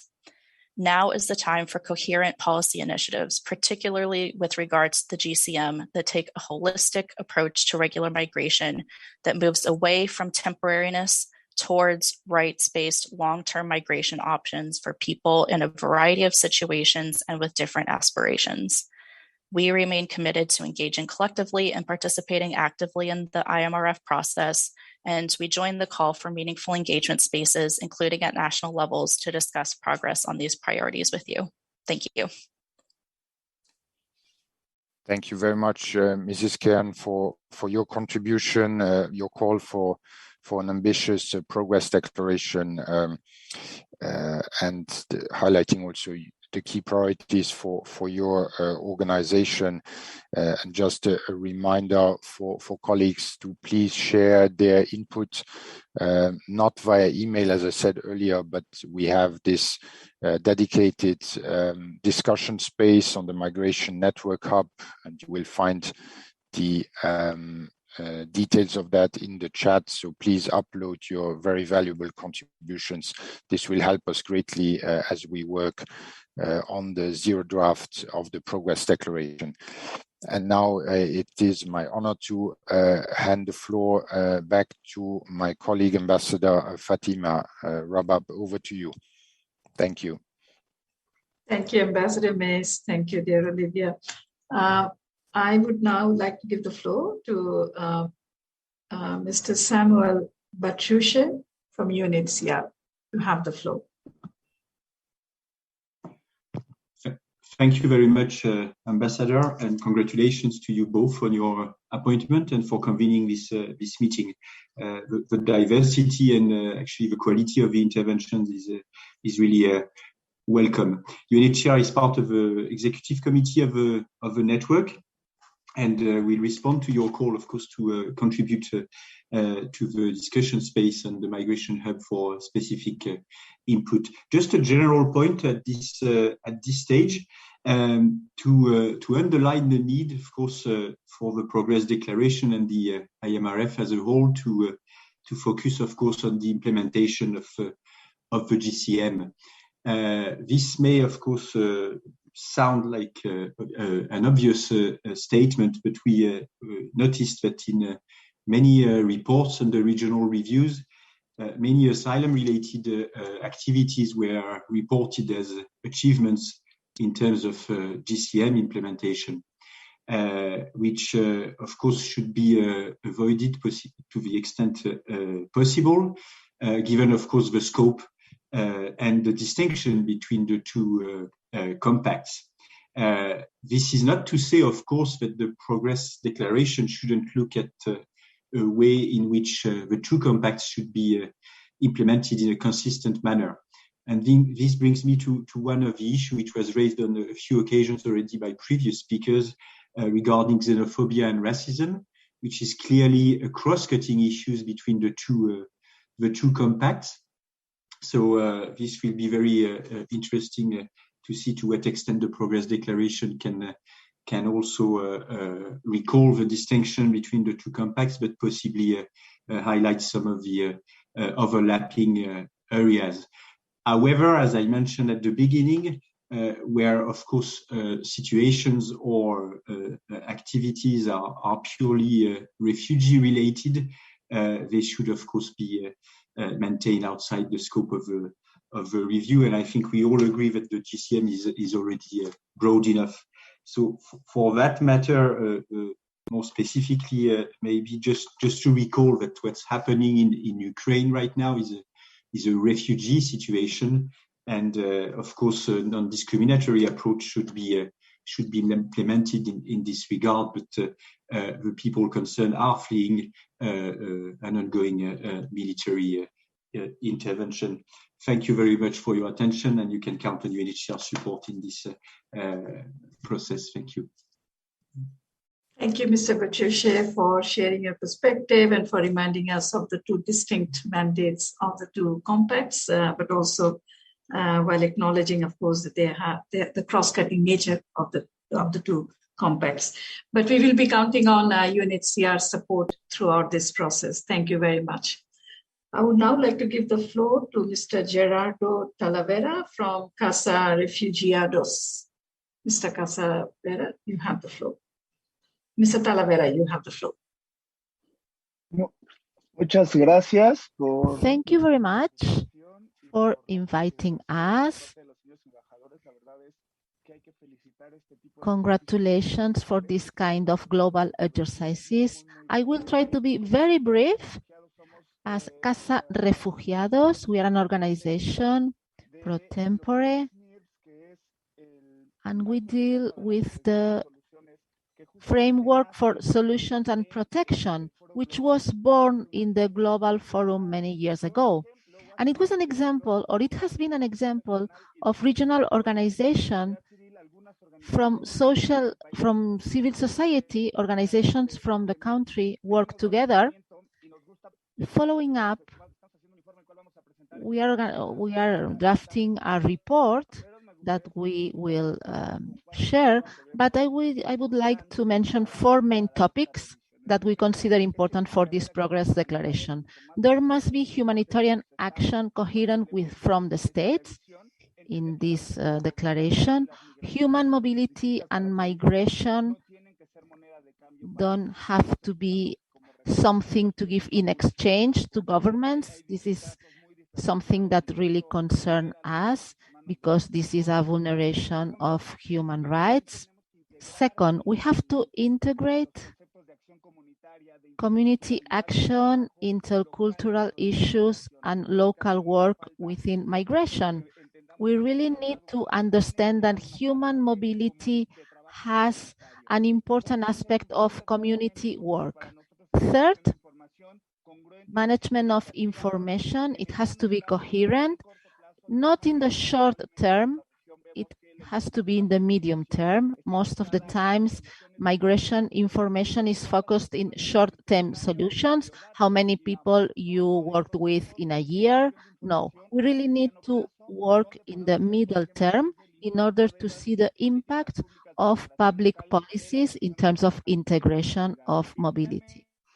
And fourth, a very important topic is cooperation. We talk about governance, and it's very important not to forget coordination with civil society, so that civil society, at least in our region, is the one that answers and has a voice explaining everything that is happening in the region, so that in the end, this coordination is coherent and granting access to services. Thank you very much, and congratulations for this space. Thank you, Mr. Talavera, for sharing your organization's priorities and important perspectives, and rest assured that we also deeply value the participation of civil society and community-based organizations in this process. Thank you very much for joining us today. I would now like to give the floor to the next speaker, and that will be Mr. Mauro Martini from IFAD. You have the floor, sir. Thank you. Thank you very much for the floor, Ambassador, and warm congratulations to both you and His Excellency Ambassador of Luxembourg for the appointment and for convening us today. As you know, IFAD is a UN agency, is a member of the United Nations Migration Network, and giving our mandate on rural development, we are mainly working on Objective 19 and 20 of the GCM, supporting migrants in their contribution to development. The global consequences of the COVID-19 pandemic have once again demonstrated the vital role migrants' investments and remittances play for the well-being of hundreds of millions of families back home, who otherwise would have struggled to survive the current health and economic crisis. Still, migrants' economic contribution to development, in particular through the remittances they send and the investment they make,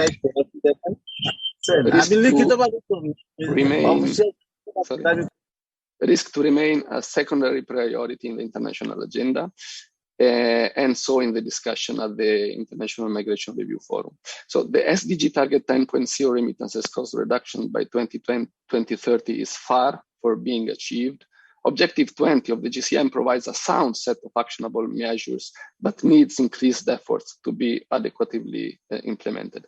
So we would therefore warmly welcome that sufficient attention is given in the process declaration to the role of migrants as key agents for development.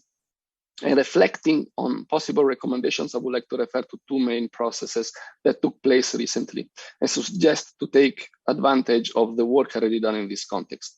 The first one is the Remittance Community Task Force, which came out with a blueprint for action on a set of very detailed proposed actions for both governments, regulators, and the industry on how to support remittances. And this work was the basis for the discussion on remittances at the G20 Global Partnership for Financial Inclusion last year, and also for the Financing for Development initiative in the era of COVID-19 and beyond. And the second one is the Global Forum on Remittances, Investment and Development, which was held virtually on June last year on the occasion of the observance of the International Day of Family Remittances, and gathered over 600 global practitioners and experts in the field of remittances to come out with a set of recommendations on how to facilitate access and use of remittances while promoting financial inclusion. So, as you know, the Global Forum on Remittances, Investment and Development and the International Day of Family Remittances are key platforms mentioned and promoted already in the GCM Objective 20 on how to improve the remittances ecosystem. So at IFAD, we would just like to reaffirm our commitment on promoting Objective 19 and 20, with particular attention on the importance remittances and migrants investment have for the communities in rural areas, and we'll be more than pleased to support further the co-facilitators in their work for an evidence-based and action-oriented progress declaration. Thank you. Thank you. Thank you, Mr. Martini, for sharing IFAD's priorities, and we look forward to working closely also with IFAD in the coming days. Now I would like to give the floor to Mr. Ray Assis from the Asia Pacific Mission. Mr. Assis, you have the floor. Good evening, Madam Co-Facilitator. Thank you very much. Thank you for giving us the opportunity to engage and contribute to the process. GCM should be made more relevant and responsive to the needs of migrants. As many of them become more aware of it, their situation on the ground with the COVID continuing hinders them from participating in the GCM process. I wish to share with you 5 points coming from the progressive statement that came out of the Second Migrants Echo on the regional review of the GCM, attended by more than 80 organizations from Asia Pacific. The statement entitled A Global Compact for, with, and by migrants contains the 5 points. First is the immediate aid for all distressed migrants.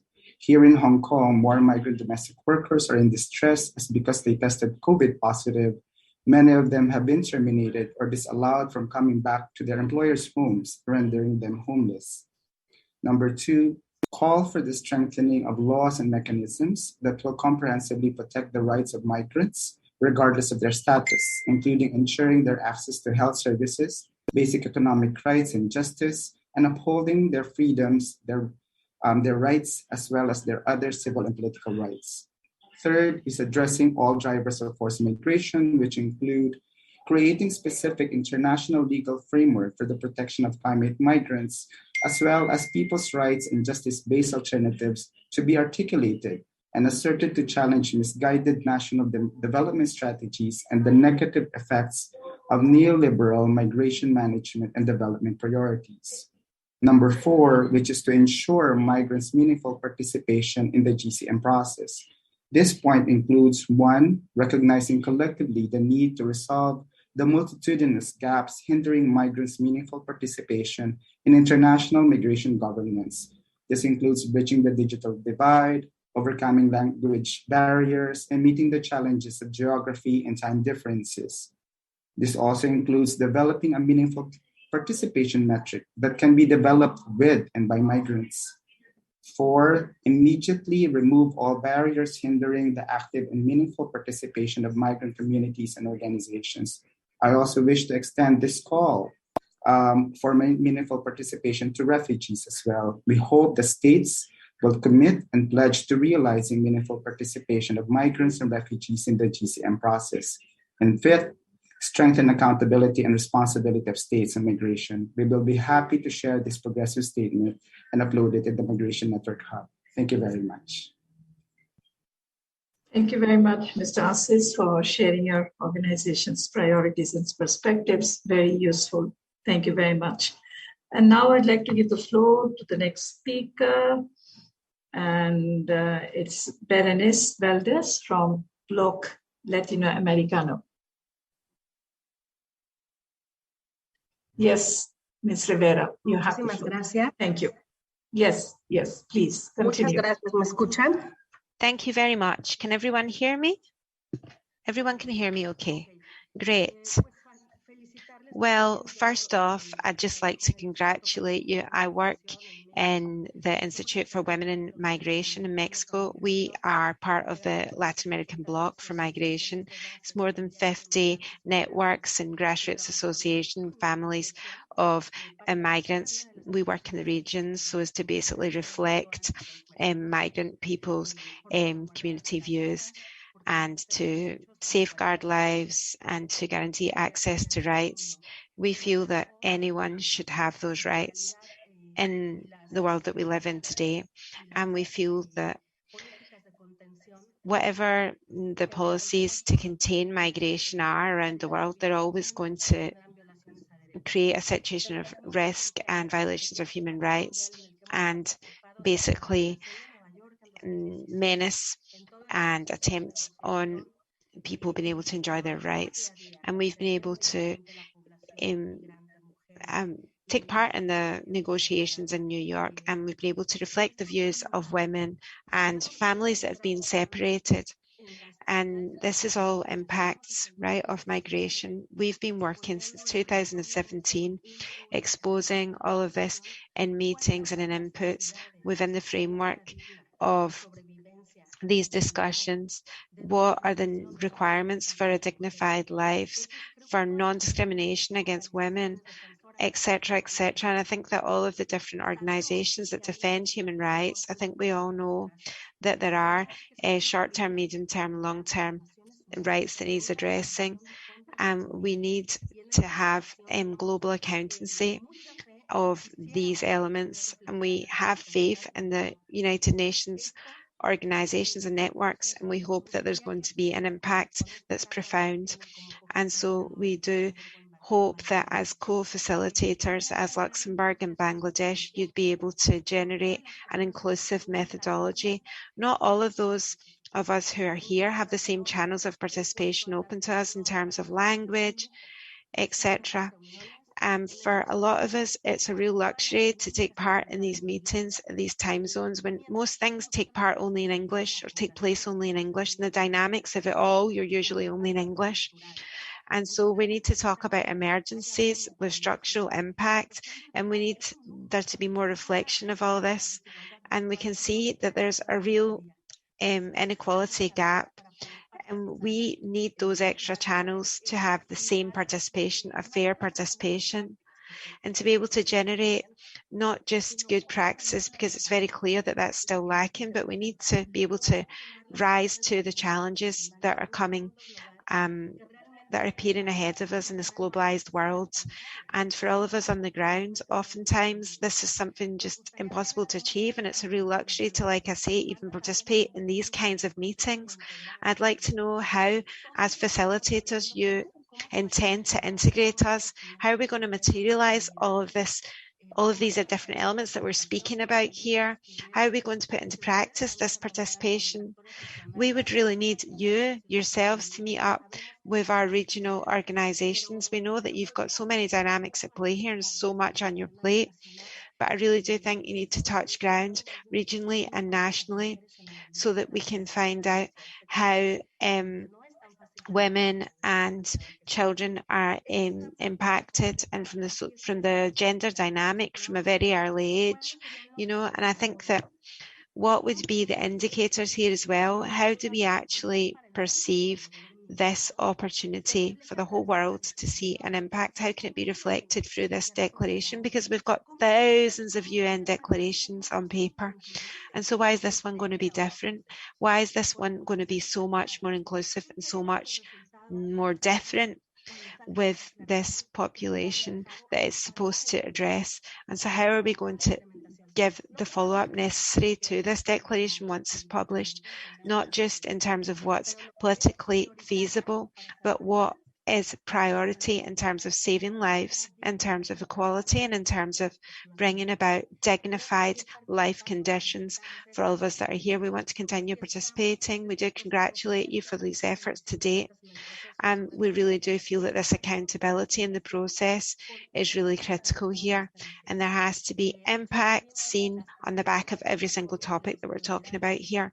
And I think that we are working with all of the different committees and Women in Migration migration network as well as the regional and national networks. And so we have these expectations, and we congratulate you, and we're basically keeping our ears to the ground to see what will happen. Thank you. Thank you. Thank you very much, Ms. Valdez, for your very passionate plea and passionate statement.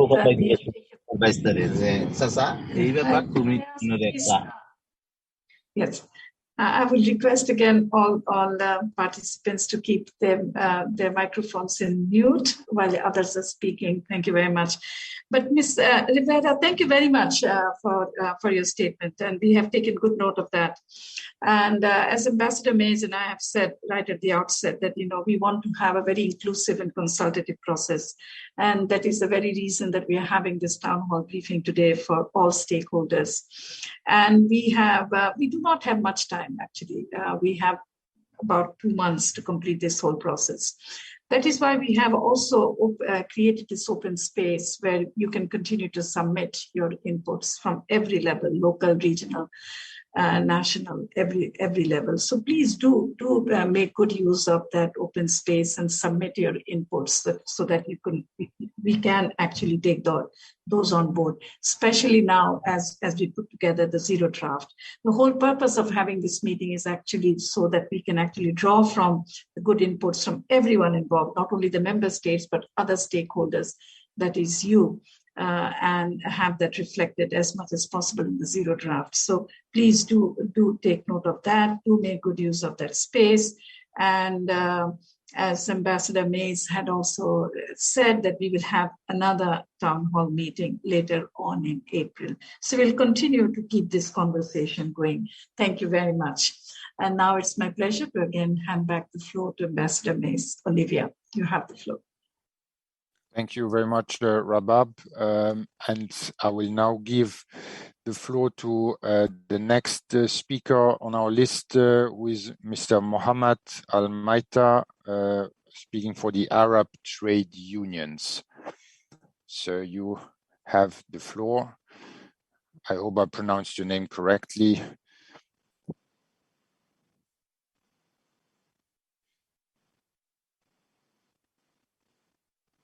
Or maybe you are not in the call. We will then go to the next speaker, Mrs.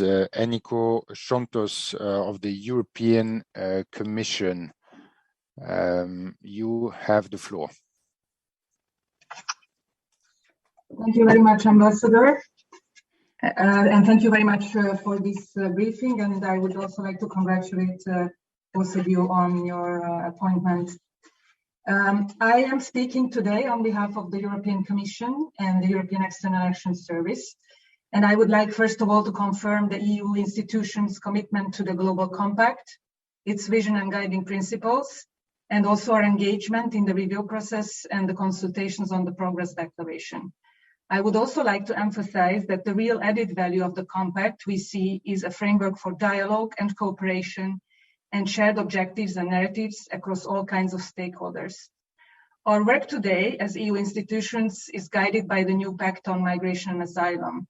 This is a comprehensive strategy that encompasses work on all aspects of migration, including the root causes of migration, migration governance, legal migration, preventing and tackling irregular migration, fight against migrant smuggling and human trafficking, strengthening border management and return and reintegration. These objectives are fully in line with the 23 objectives of the GCM, and in this spirit, we believe that the Progress Declaration should be a comprehensive document encompassing all key objectives and not just a selected few. Regarding the question on how we can ensure the evaluation of the overall progress under the Global Compact and keeping the Progress Declaration brief and concise, we believe that with the reports of the Secretary General, the regional reviews and voluntary reports, the dialogue meetings in January and February this year, the international dialogue on migration and the working groups established under the UN Migration Network, as well as overarching reports by international organizations such as IOM, UNHCR, OECD, or ILO, we should have sufficient evidence at our hand. Key lessons learned, best practices, and recommendations for further action can be distilled from these. Regarding key challenges, opportunities, and emerging issues, We believe that key challenges are lack of capacity and political will.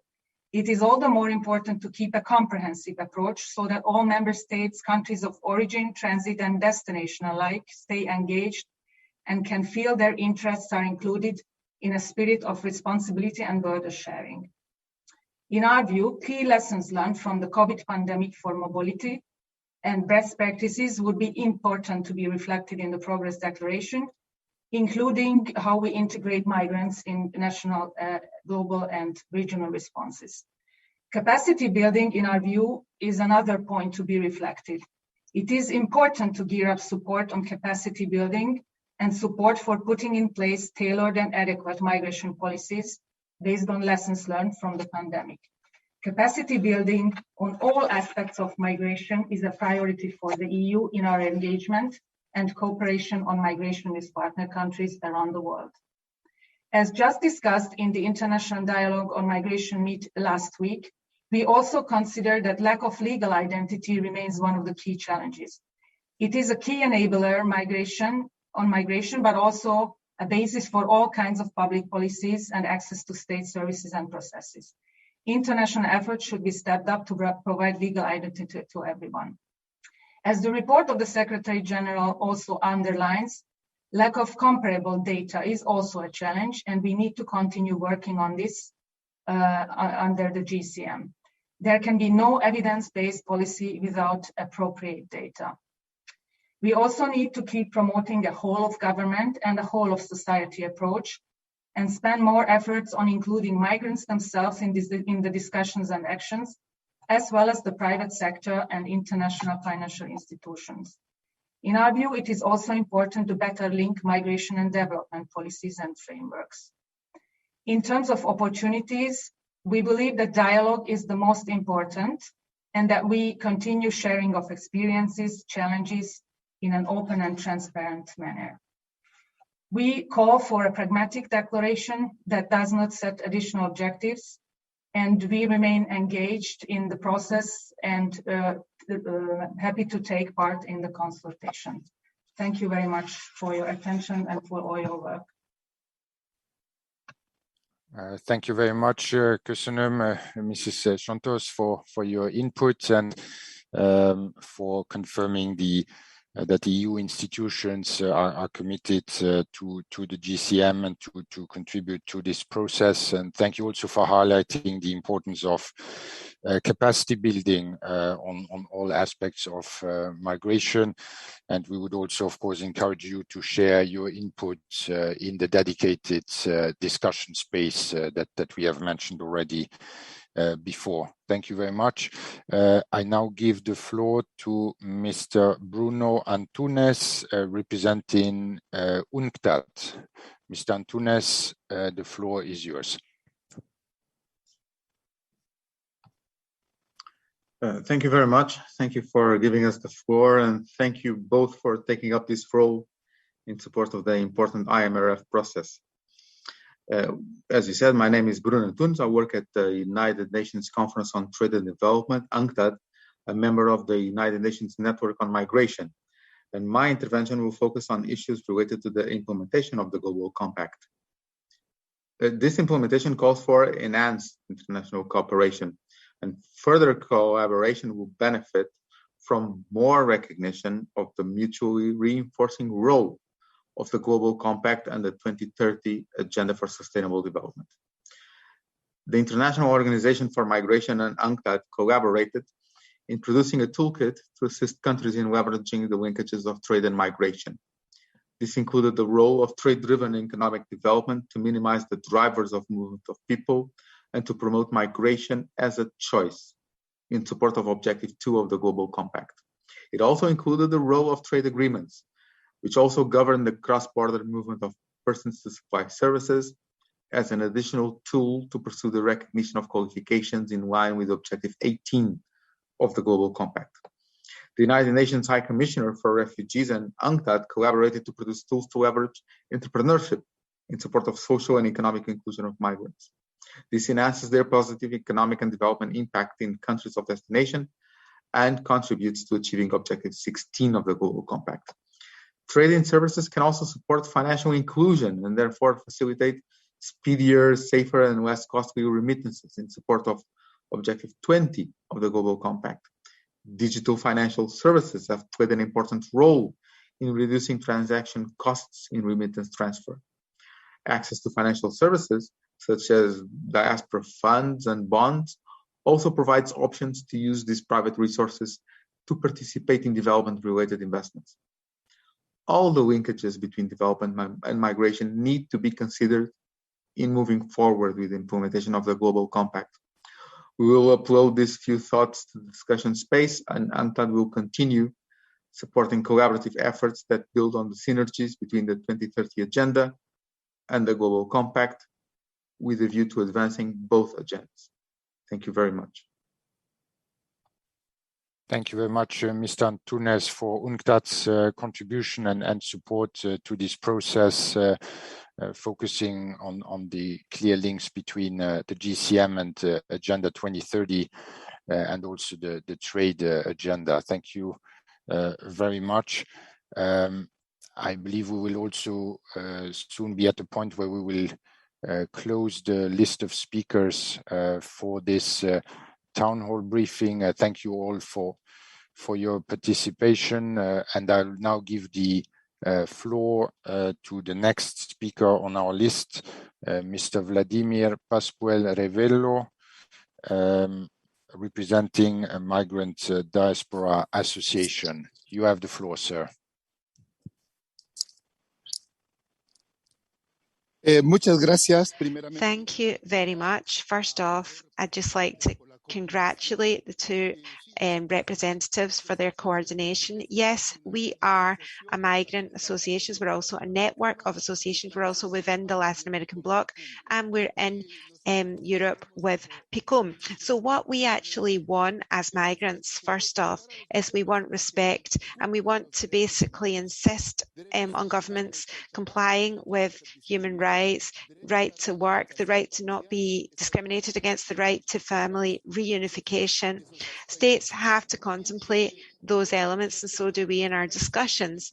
And there's another element of this that Berenice has also already commented on, is, you know, we talk about participation, but what's the real participation of migrants?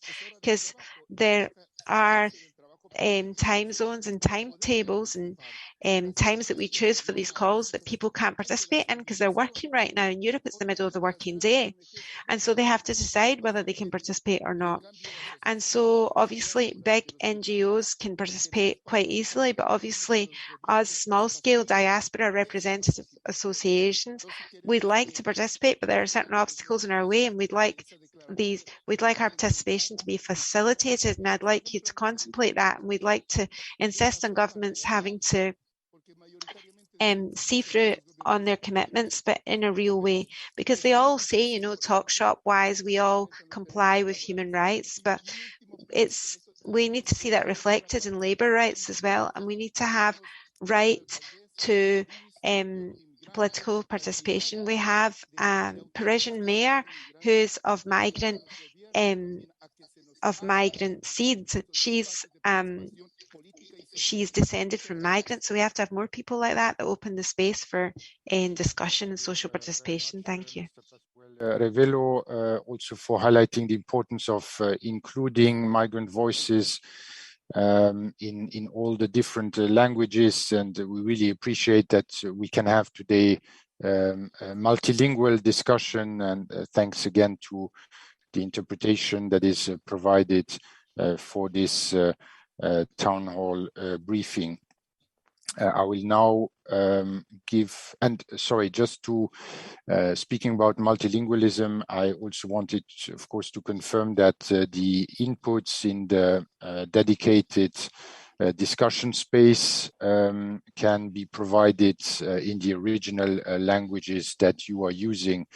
So it's not English only inputs that you can provide, but you can also, of course, provide inputs in Spanish or in the language that you are using.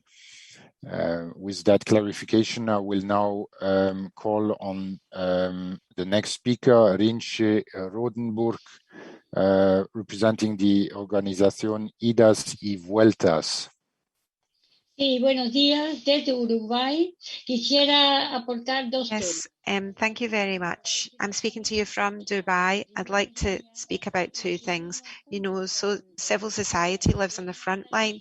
We live side by side, people who come to our country and who are suffering they're from certain situations, and we know that migrant routes are something that that they can be subject to different problems. In Latin America, it's the same thing, and there are things that basically can improve this situation. One of these is the whole visa issue, because visas are used as a discriminatory tool. Some countries get them, others don't.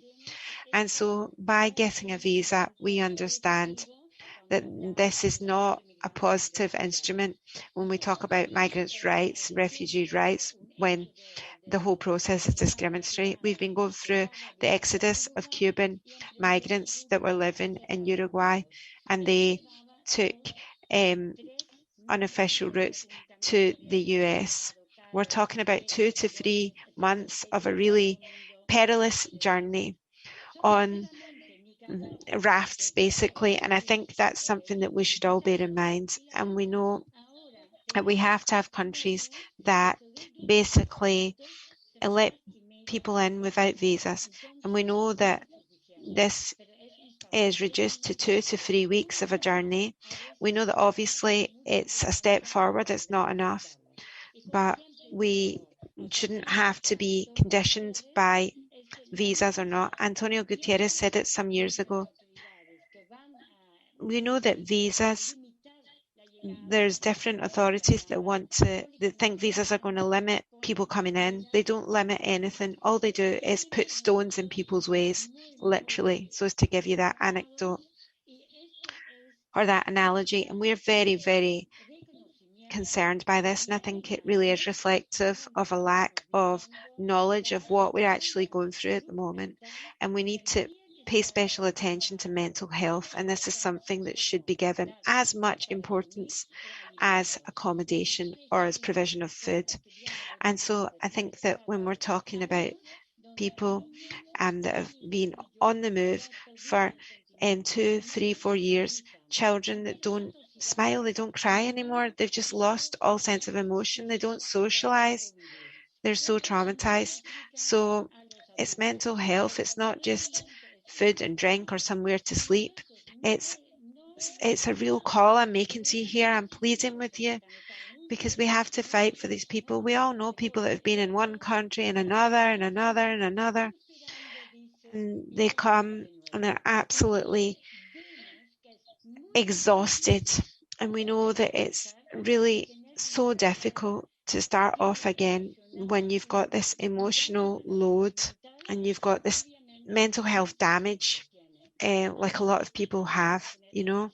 And so we would like to really hope that we're going to be able to work with passion, because these are people that they just can't take it anymore. They can't take it. And if we don't give them this help, this primary mental health care, there will be a lot of people that if we don't get to reach to them, we don't reach them immediately, even short term or medium term, I don't know how those people are going to end up in our societies with millions of people that are going to have really severe mental health afflictions, and they haven't even been allowed to scar in terms of those mental health traumas. Thank you very much.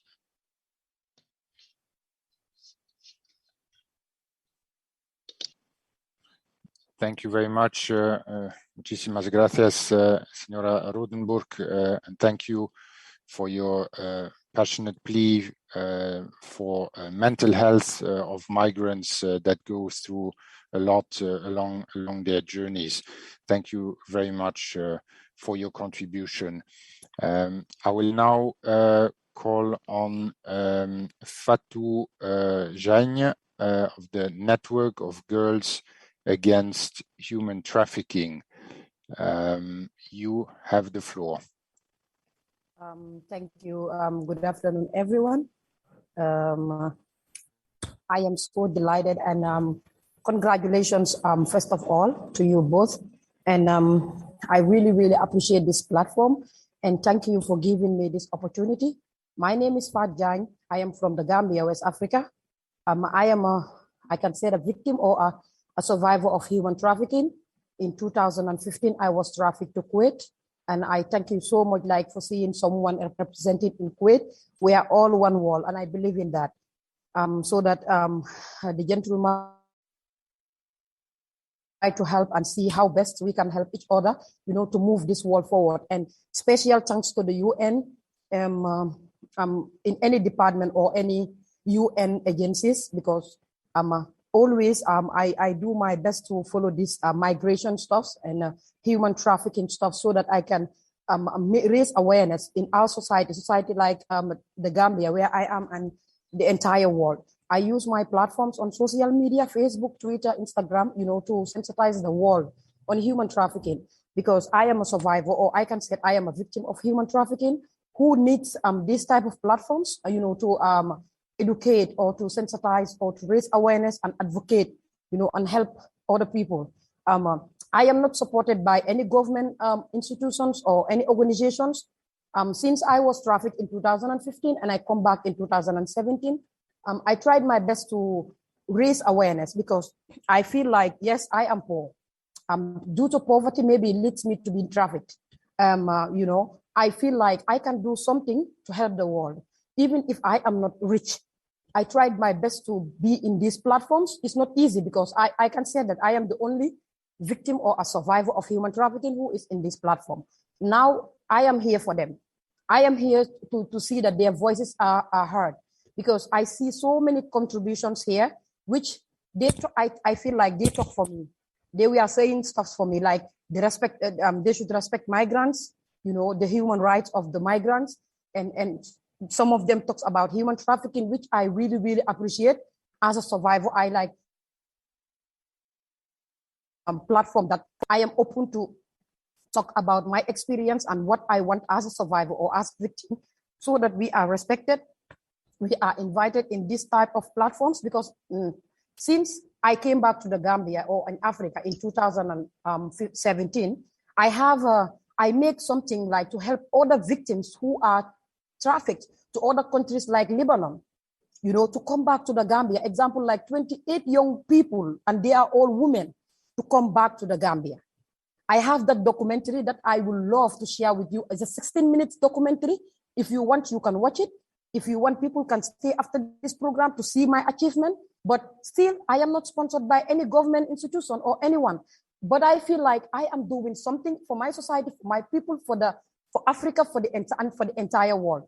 I really, really appreciate this opportunity, like you, and giving me this opportunity to come out and speak up. But we need more. I need more. I need more platforms where I can sit, or where we can sit, to talk about human trafficking, talk about migration in general, because we are affected. Then we have to be involved. I heard so many people saying about the involvement of us. We should be involved. If we are involved, we can help you in your work. If we are involved the way we should be involved, the way we should be supported, because I feel like we are not supported, we are not protected in my country or in Africa or where I am. Because people like me, this makes me to become an activist. I am an activist. I can say I am a human rights fighter. I can say I am a feminist. Due to my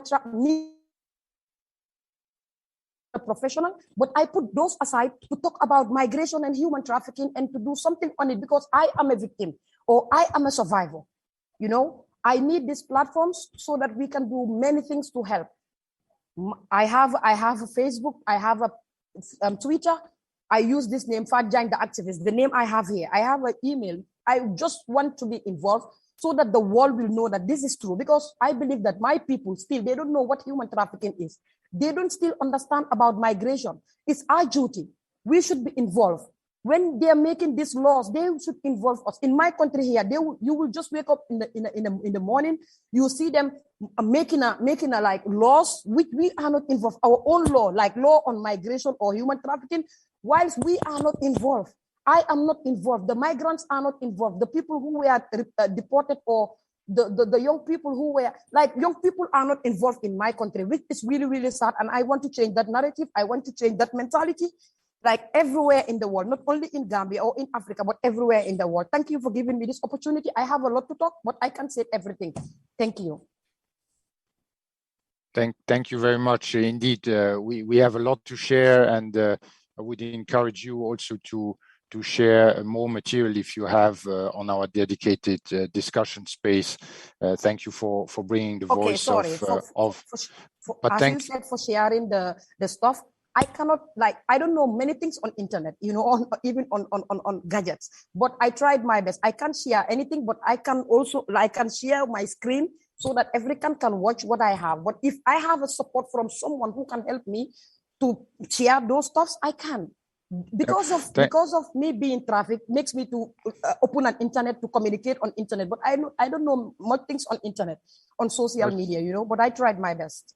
No, thank you very much. We have to go to the next speaker, but your point is well taken, and I'm sure colleagues can be in touch with you to see, you know, how we can continue to include your contribution as a representative of victims of human trafficking. Thank you very much. I will now hand the floor back to my colleague, the Ambassador, Permanent Representative of Bangladesh, Dear Rabab. You have the floor.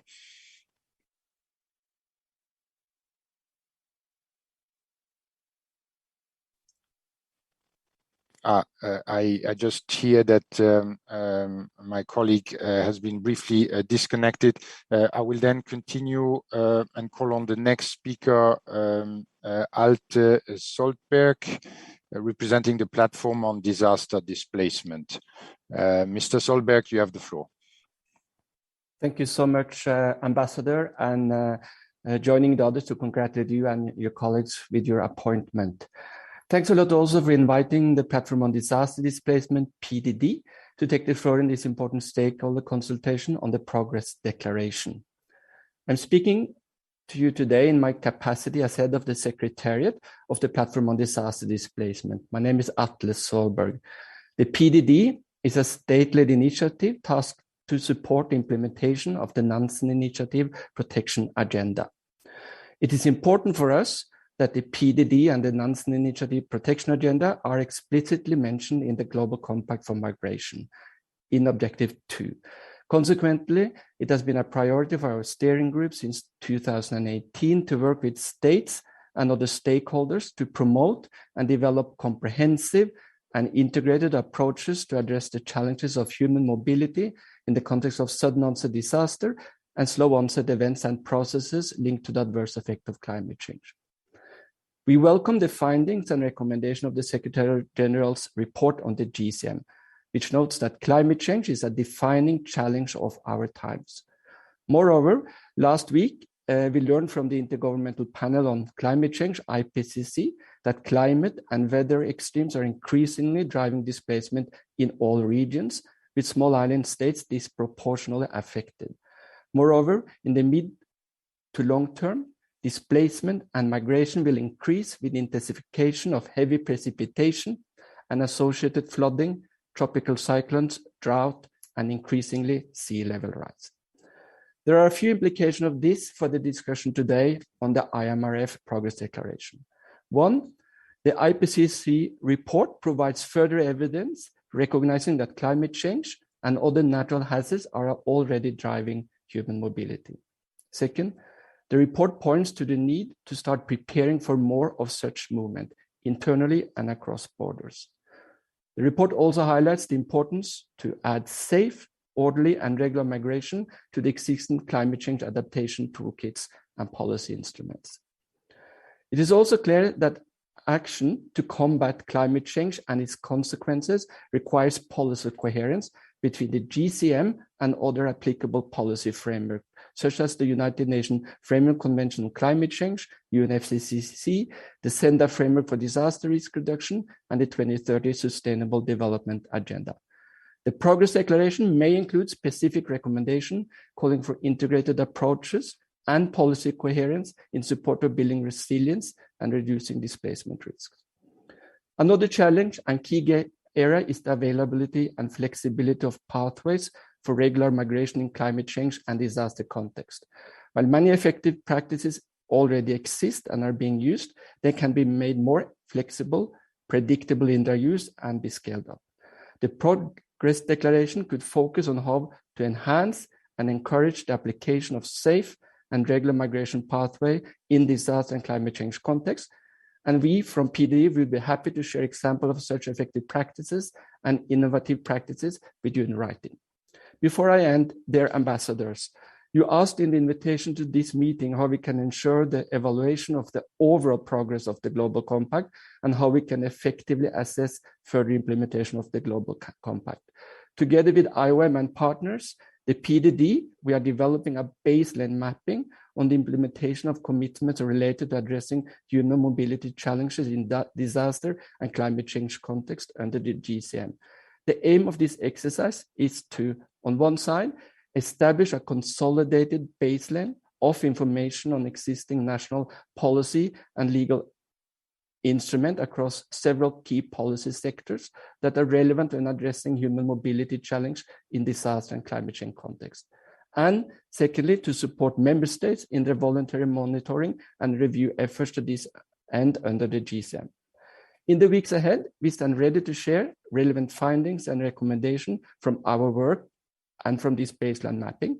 We look forward to supporting you in the development of the Progress Declaration, and in particular supporting the work of Roundtable 1 of the IMRF, covering Objective 2 and 5, amongst others. I thank you. Thank you very much, Mr. Solberg, for your participation today and for your readiness to share findings addressing in particular the challenges of migration in disaster and climate change contexts. Thank you very much. I will now hand the floor to my colleague, Ambassador Fatima Dirawap. Over to you. Thank you, Olivia, for carrying on. I got disconnected from the net for a while. Thank you. Good to be back, and it has been great discussion so far, and we are particularly very pleased and encouraged to see the high interest and participation from every region today. Thank you very much for joining us today. I would now like to continue with the speakers list, and I would like to now call upon Ms. Neha Misra from the Solidarity Center. You have the floor, Ms. Misra. Thank you so much. The Solidarity Center works closely with the Council of Global Unions and is a member of a number of coalitions, including the Women in Migration Network, the Global Coalition on Migration, and the Civil Society Action Committee. With these coalition partners, and together with our hundreds of labor partners around the world, at this moment of drafting the Global Compact Declaration, we are saying emphatically that it is time for coherence in migration governance. Regular pathways must be developed hand in hand with regularization of the undocumented, climate change responses, and humanitarian needs. The labor movement is calling for a new approach to migration that centers long-term regular pathways around the human rights of migrants, breaking down the artificial separation between refugee asylum seekers on the one hand and migrants on the other. All people on the move have rights and should have regular pathways, regardless of the incoherent categories created by migration systems. In their efforts to promote regular pathways, states should focus on restoring and expanding humanitarian resettlement options, rather than misdirecting desperate migrants into flawed and abusive temporary labor migration programs. And decent work must be the driving principle for development, with an emphasis on the creation of decent work in origin countries so that migration is a choice and not an economic necessity, and ensuring that all regular pathways meet decent work criteria so that workers and their families that move across borders do so with full respect of their agency and humanity.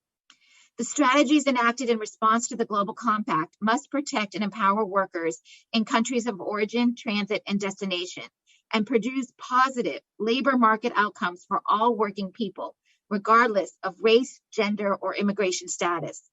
In order to effectively integrate a worker rights lens into policy frameworks, Workers need and expect a seat at the table as these policies are being developed and implemented. We have had enough of siloed, ineffective tweaks to an unjust migration system, and instead call for policy coherence that incorporates migration governance into broader economic, social, racial, and gender justice initiative. The new social contract called for by the global labor movement is an excellent frame for this. We must recognize that a worker is a worker is a worker. All workers, regardless of their migration status, of whether they are in the informal or formal economy, whether they identify as male or female, whether they are Black or brown, whether they are identified as asylum seekers or refugees, climate migrants, economic migrants, or a mix of all of the above, must be treated the same under the protection of labor laws.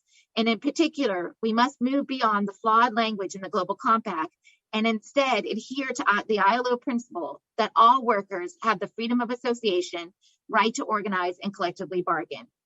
Workers' agency to have a say in migration processes and their wages and working conditions must be recognized fully and without condition. And states must eliminate the use of temporary, circular, sponsorship, or guest worker labor migration programs that systematically and structurally expose migrant workers to exploitation by recruiters, employers, and others. Temporary migration programs should not be used as a solution to labor shortages, humanitarian crises, climate change, or irregular migration. Given that serious humanitarian concerns gave rise to the GCM, and serious humanitarian crisis we face globally due to conflict now, the economic impact of the pandemic and climate change, implementation strategies should prioritize regularization schemes and rights-based channels, which allow migrants the freedom to move, settle, work, and fully participate in society over expanding temporary or circular work programs. States should promote regular migration pathways that ensure full worker rights, facilitate social and family cohesion, and provide options for permanent residence and meaningful participation in civic life. Thank you. Thank you, Ms. Misra, for your important points. We have taken good note of them. I would now like to call upon Ms. Stephanie Jacumet from the International Catholic Migration Commission. You have the floor, Madam. You have the floor, sir. Sorry. It's okay, no problem at all. Thank you, Ambassador. Really appreciate this full participation of stakeholders and your commitments, including to have another meeting in April. This is really appreciated. ICMC is a member of the Action Committee, so I would like to support the statement on the 12 key ways made by my colleague Colin Raja, as well as statements made by civil society participants. I have two main points. The first one is ICMC is also the coordinating office for a civil society mechanism in the GFMD. And I really would like to recommend that the GCM and IMRF gets inspired by the real open dialogue that we have in the GFMD among all the frontline actors in migration, indeed governments, but also the business mechanism, the mayors and local authorities, youth, and civil society, including migrants and diaspora. We need to go one step further than consultations. Consultations are essential, but this direct dialogue with governments is for us essential, in particular at this point of time. My second and last point is very much related to the Progress Declaration. The Progress Declaration indeed must be ambitious, must be principled, must be rights-based and peoples-oriented. but it should be also, and maybe above all, honest. If we don't have a progress declaration which does not reflect the reality, meaning the progress being made, but also the many areas where there has been very little progress. In some areas, of course, some governments may have taken some steps, but generally speaking, we see very little progress, for example, in access to services, in fighting xenophobia, in regular pathways, in due process in return, and in the fight against exploitation on the workplace. We believe that honesty is crucial to make the IMRF credible. Thank you. Thank you, Mr. Giacomet. Thank you very much for your important suggestion. And we are also committed to an inclusive and broadly participatory process. And Ben, we thank you all for your important contributions today. I would now like to call upon Ms. Helena Olia from Alliance Americas. Ms. Olia, thank you. Thank you, Ambassador, and allow me to begin by congratulating you on your role as co-facilitators. I would like to discuss briefly how the Progress Declaration be evidence-based and action-oriented, and also how to assess further the implementation of the Global Compact. For us in Alliance Americas, the Progress Declaration should reflect how the Compact has actually changed migration and migrants' lives. Please consider an adequate regional balance. There are a few champion countries that have implemented policies that deserve to be highlighted, but many others have not honored such a title. There are other states that have forgotten altogether the Global Compact on migration. The Progress Declaration should reflect those silences and absences. Furthermore, while there is progress, there are important setbacks. The optimism and willingness to highlight good practices should not hide the challenges and human rights violations that migrants suffer, particularly those in irregular status. The mantra safe, orderly, and regular migration has been used by states to justify policies and practices contrary to their international human rights obligations. It is important to underscore that it's up to states to create conditions to make migration safe, orderly, and regular. The report should also underscore the role of migrants and their organizations. Even during the pandemic, we were working with local governments to respond to the protection needs of irregular migrants who were left behind, ensuring their access to healthcare. We support the 12 key ways document from the Action Committee and are part of other coalition efforts such as those of the Women in Migration Network and the Global Coalition on Migration that will contribute with specific inputs towards the Progress Declaration. But in particular, as Alliance Americas, a network of migrant-led organizations from Latin America living in the United States, there are 4 elements that I would like to mention. First, the importance that the declaration includes the need for a new social contract that protects the rights of migrants workers as a priority. The new social contract should include the implementation of firewalls to ensure access to services, regardless of migratory status. Second, regular pathways and regularization are fundamental for the implementation of the compact. They are the cornerstone of the compact. And so there is also a need to continue addressing climate change and its impact on migration. That should be a priority now, as just mentioned before me. The externalization of borders has become a common practice. The Progress Declaration must address this issue as it undermines the compact. Discriminatory treatment in the borders on the basis of race and ethnicity must also be addressed, as it was mentioned earlier today.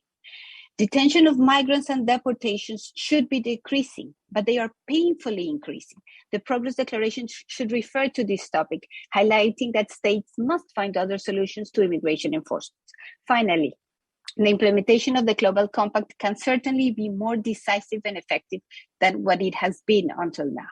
The Global Compact is a living document and a progress declaration that considers the realities on the ground. Identifying both progress and setbacks will ensure that the IMRF becomes a useful exercise that brings us together in 4 more years. Thank you. I thank you, Ms. Olia. Thank you very much for your statement. And we recognize the role of migrants organizations. They're critically important, and we greatly appreciate the important perspectives and priorities that you've shared with us. Thank you very much. Well noted. And now I would like to call upon the next speaker, Ms. Mirana Raju Harrison from ADEPT Platform on Diaspora. Madam, you have the floor. Thank you so much, Ambassador. I will speak in French to keep on the diversity. Merci beaucoup. Félicitations. Thank you very much, and congratulations for your appointment, and thank you for organizing this meeting that we really appreciate. ADEPT is a platform that unifies the African Diaspora Association, and that is based in Europe. The diaspora associations contribute to African development, and we ADEPT, we contribute to the GCM objectives 17, 18, and 19, to be precise. And we also are member of the Civil Society Action Committee, and we support the 12 priorities that have been introduced by Colin Raja at the beginning of the meeting. The main challenge that we are facing right now is racism and xenophobia that are systemic. It is really important to work on the positive narratives around migration, and ADEPT is working on it. We also contribute to capacity building of diaspora associations. We do advocacy, and we echo the diaspora voice.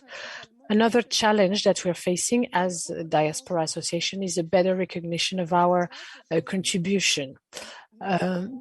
Diaspora is migrants and migrants' children that are contributing to the development of our country of origins through the money that we are sending, and we are also working on development actions. We are really open to collaboration, and we want to have a role within the IMRF and the Declaration on Progress.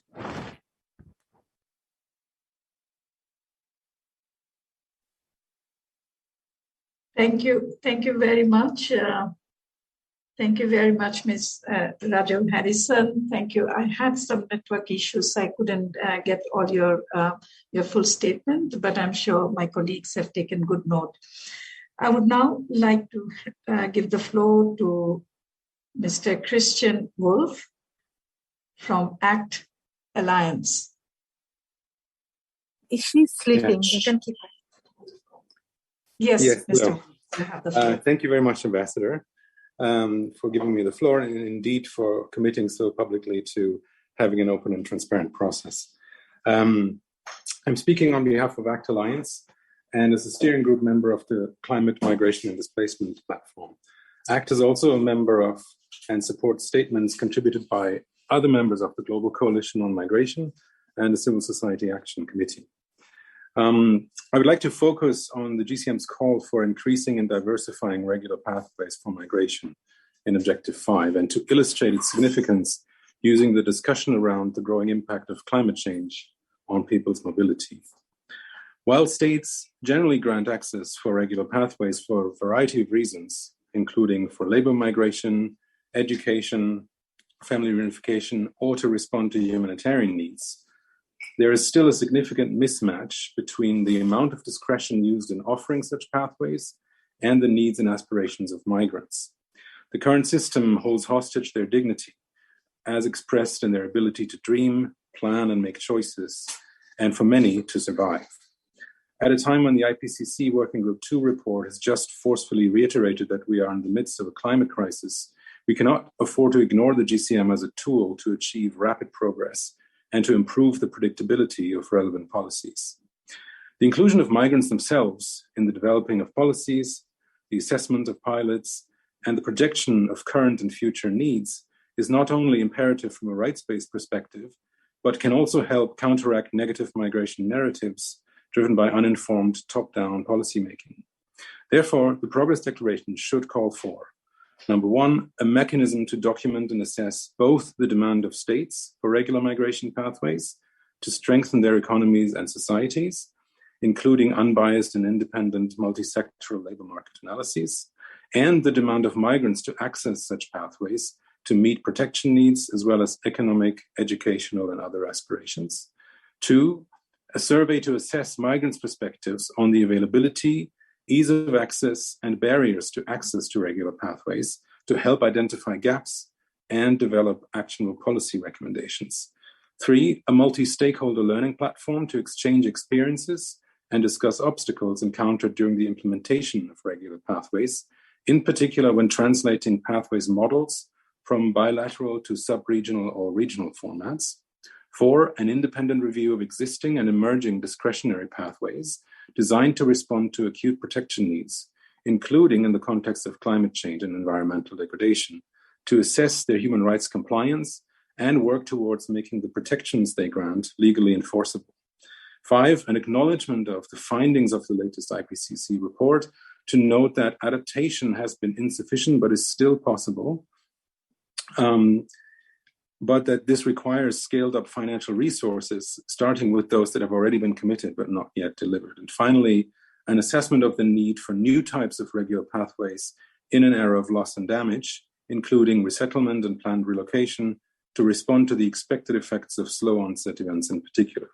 These actions would serve to reinforce a much needed move from pathways as acts of charity and self-interested discretion towards providing more predictability, especially for those whose safety and survival depend on having such options. This is not just a matter of policy choice, but also of adhering to the guiding principles of the GCM, in particular with regard to following a human rights-based approach. Thank you very much. Thank you. Thank you very much, Mr. Wolf, for your very important statement, very well noted. Now I'd like to give the floor to Ms. Carol Barton from Women in Migration Network. Ms. Barton, you have the floor.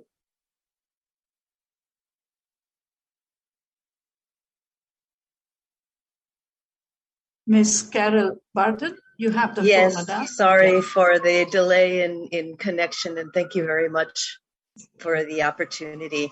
I'm with the Women in Migration Network, and I want to echo the comments made by many civil society colleagues today.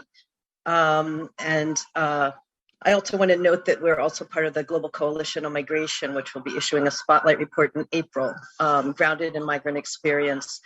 I want to echo what Stefan said, that the declaration needs to do an honest accounting of the, sorry for the sirens in the background, of the enormous setbacks to migrant rights since 2018, and not only look at best practices and measuring progress made, but be very honest about what has actually taken place in terms of setbacks. Also, I want to echo what I think is a recurring theme in the comments today. Women in Migration Network feels that expanding rights-based regular pathways coupled with regularization of undocumented migrants are the central steps most needed to advance the rights of women and gender non-conforming migrants. Too frequently, the concept of gender responsiveness, which is reflected in the principles, and goes to a sort of narrow issues around gender-based violence, trafficking, which of course are of great concern to us. But the kind of systemic issues that we've been discussing today from civil society are what are really going to be needed to create the space for women and girls to claim their rights. Pathways must be human rights based and extend long-term permanent stay, and women's access to such pathways will require removing gendered barriers, including issues to affordability, gender pay gap, and the bans that are tied to gendered forms of labor. These pathways must cover the range of women's situations, not only as workers, and they need to keep families together. A gender responsive and racial justice approach encompasses all of the 23 objectives, and others have talked about that need for cross-cutting and coherent policy across all of the objectives. And the particular way that women and gender nonconforming people experience migration derives both from systemic gender and intersecting inequalities and from deep-rooted global geopolitical and economic inequalities. And so they must address these systemic concerns. I'll reiterate some things that folks have said beyond the pathways and regularization programs that we think is central. We also feel that the Progress Declaration needs to address a new social contract for working people that creates decent work and social protection and guarantees labor rights for all, address the climate crisis, as many have iterated, by taking common but differentiated responsibility for financing and implementing climate adaptation, mitigation, and loss and damage with regular pathways for people displaced by climate events, ending criminalization and detention, ending all forms of border violence and other rights abuses at and related to international borders. And that includes creating, and this is mentioned in SG's report, the need for cooperation on helping families to identify missing migrants, ending exploitative bilateral labor contracts, which has become seen as one of the primary forms of so-called regular pathways, but in fact are highly exploitative. And for women, this is particularly important. It's particularly important to end migration labor sponsorship systems and recognize labor rights of migrant domestic workers in national labor law.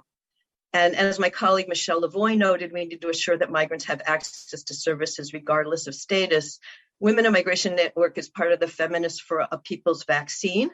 And so our understanding of access to services includes free access to the COVID vaccine, testing, and healthcare for all migrants, regardless of status. And we echo calls by South Africa and India for a TRIPS waiver in the WTO to enable sharing of vaccine patents and production technologies. And finally, as has been stated eloquently by many, addressing inequality and discrimination due to intersections of gender, race, and other identities, because rights must apply to all migrants, regardless of their identities or their migration status. We want to see much more of the whole of government approach at the national level across policy spaces, and certainly also across global policy arenas. And finally, we really welcome and thank you, co-facilitators, for stepping up to your role, which is going to be both challenging and extremely important, and also for including stakeholders in multiple ways in the process, including this forum and a subsequent forum. Thank you very much. However, in the context of the IMRF, we're seeing a reflection of closing civil society space in the UN system, and in this case, civil society and local authorities feel there could be greater and ongoing access to the process of negotiations, as well as having adequate numbers of representatives in our civil society delegations at the IMRF who will actually be able to be in UN headquarters during the process. So we will also note the importance of not only the affirmation of stakeholder participation, but the real implementation of that in the process. Thank you so much for this opportunity and for this space that you've created. Thanks. Thank you. Thank you very much, Ms. Barton, for your very, very comprehensive and important remarks. And we do take note of the importance of having a gender-responsive approach to this whole process. Thank you also. We also take note of your request for greater space for participation of the civil society organizations in the IMRF. Thank you very much. Now I would like to call upon Ms. Gayatri Kant of the International Organization of Employers. Ms. Kant, you have the floor. Thank you. Thank you. And let me also join the previous speakers in congratulating you on taking on this work, which though challenging is most timely and important. My name, as you already mentioned, is Gayatri Kant, and I'm here today representing the International Organization of Employers. And once again, thank you for the opportunity to be able to speak here. IOE represents the private sector from across the globe and welcomes the Secretary General's report and looks forward to providing inputs to the declaration. With its vast network of members and the national level, at the national level, IOE can be a key partner in the GCM implementation process at the national and regional levels. IOE works on a number of initiatives to improve the regulatory frameworks conducive to labor mobility while reducing exploitative recruitment practices in the international labor migration. As one of the three constituents of ILO representing the employers, it is committed to the social dialogue and sensitive to the rights of workers, which includes migrants. As we would all agree, the private sector not only generates jobs on a large scale, but also contributes to overall economic development. And therefore, as a principal employer of migrants, businesses are naturally the most important and frequent users of national migration systems. Their experience with the practical workings of immigration policies can provide important information to governments and international organizations to ensure implementation of safe, predictable, flexible pathways for skills mobility. IOE believes enhanced private-public dialogue with the whole of government approach is essential to ensure that the migration policies are formulated and adapted to address the labor market realities. Private sector is best geared to provide this information due to its understanding not just of the skills shortages, but the evolving need for new skills in the medium, short, and long terms. Government's consultations with the private sector on skills development policies would help mitigate the skills shortage several countries are facing by understanding the changing patterns, structures, practices, and conditions of employment, and bringing the world of education and training closer to the world of work. As my colleague Stephanie mentioned earlier, private sector focuses on GCM objectives 5, 6, and 18. One of the areas where government can collaborate with the private sector is in understanding and mapping the skills gaps and predictions. Another important collaboration would be for governments to invest in research with the private sector to understand the positive impact of migrants on national economic development. Such fact-based data can help dispel xenophobia and change public perception, which we have all seen has been a major eye-opener in the past few years.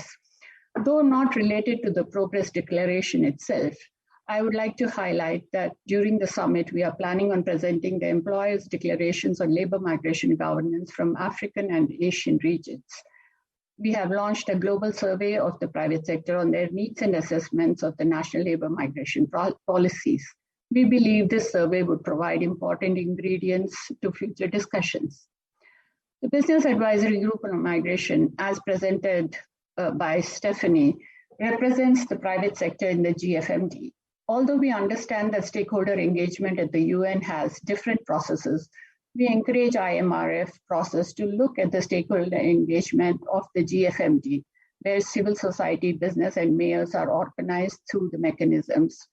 This will allow having diverse stakeholders under one umbrella, which will help the IMRF process and the stakeholders who have a dedicated channel to engage instead of bringing all stakeholders with a variety of priorities. This may not really be quite helpful to IMRF process in itself. Let me end by reiterating that IOE looks forward to contributing to the Progress Declaration in a pragmatic manner, where the role of private sector is recognized in the achievements and facilitating the implementation of the GCM objectives. This would be in the spirit of the whole of society approach. Thank you.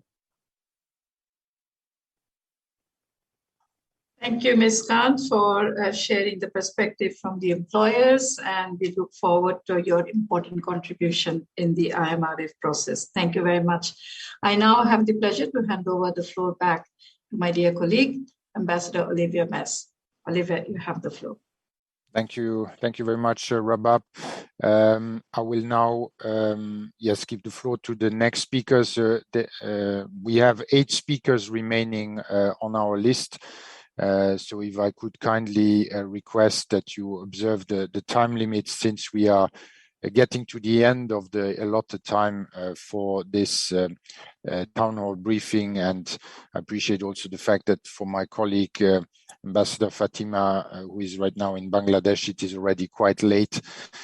So thank you in advance for keeping your remarks short and focused. And of course, you can upload longer contributions to the discussion space. With this, I will now give the floor to Mr. Wilfredo Acuna from the organization CARE. Please, you have the floor.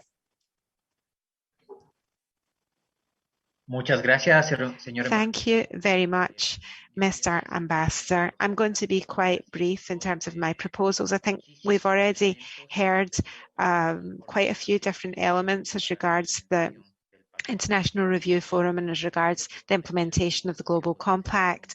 Therefore, I'm just going to be quite concise and speak about just three very significant points to be included in our declaration on the part of civil society. I think that we should promote states presenting proposals or new proposals, that is, that might be currently being worked on as regards innovative processes for innovating all of these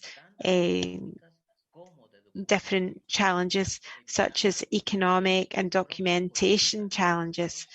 So we have to make sure that the policies themselves on the part of states, right now we have to recognise that they're actually promoting irregularity because they make it so much more difficult for people to be able to mobilise themselves in different countries. And then, of course, we need the non-penalisation, non-criminalisation as regards the development and exercise of people's rights. And so I think that the second point concerns the proposals, these state proposals.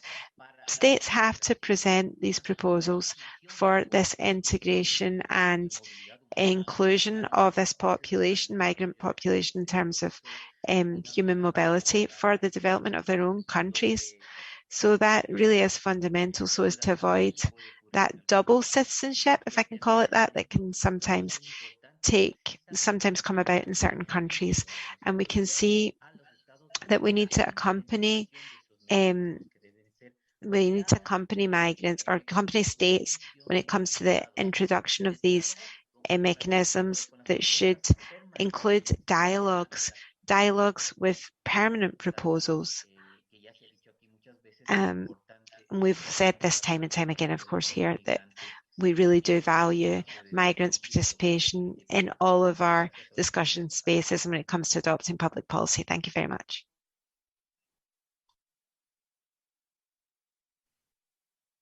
Muchas gracias, señora Acuña, por su contribución. Thank you very much, Mr. Acuña. Note of your suggestions and the 3 points that you have made. I will now give the floor to Mrs. Nadia Afrin, representing the Global Alliance Against Trafficking in Women. Mrs. Afrin, you have the floor. Thank you very much, Ambassador, for giving me the floor. I'm speaking on behalf of the Global Alliance Against Trafficking in Women, and would like to focus on 2 key areas that we feel the Progress Declaration should address. Although the GCM calls for holistic policies to address the smuggling and trafficking of migrants, states continue to take a law and order approach. The Secretary General's report noted that restrictions on migrants' ability to move, including during the pandemic, have caused increased demand for smuggling and worsened threats to the lives and welfare of migrants. States' crime control approach does little to curb trafficking and smuggling while aggravating the vulnerabilities of migrants, particularly women. Trafficking and smuggling do not occur in a vacuum.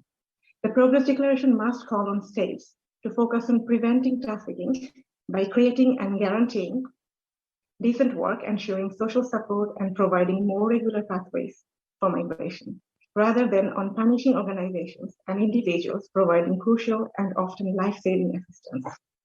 This means not only following up on the technical commitments in GCM Objectives 9 and 10, and using the framework of the Palermo Protocols to do so, but also addressing the rising inequalities that make trafficking a grave threat and devastating reality for too many migrants today. We also have concerns regarding the return and reintegration of migrants in their countries of origin. GCM Objective 21 treats returns primarily as a problem for states and ignores the needs of returning migrants. GATW's research on return and sustainable reintegration with migrant women in Southeast and South Asia, Europe, Latin America, and North America shows that many women find it very difficult to reintegrate. Whereas policymakers often talk about socioeconomic reintegration, social aspects are often ignored entirely. And even economic reintegration is only addressed half-heartedly.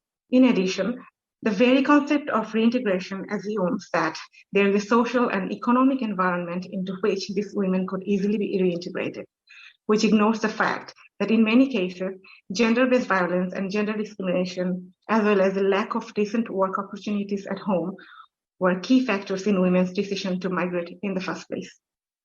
Women told us that they not only encountered the same conditions that triggered their migration, but also face social stigma, as they're often seen as bad women for having migrated.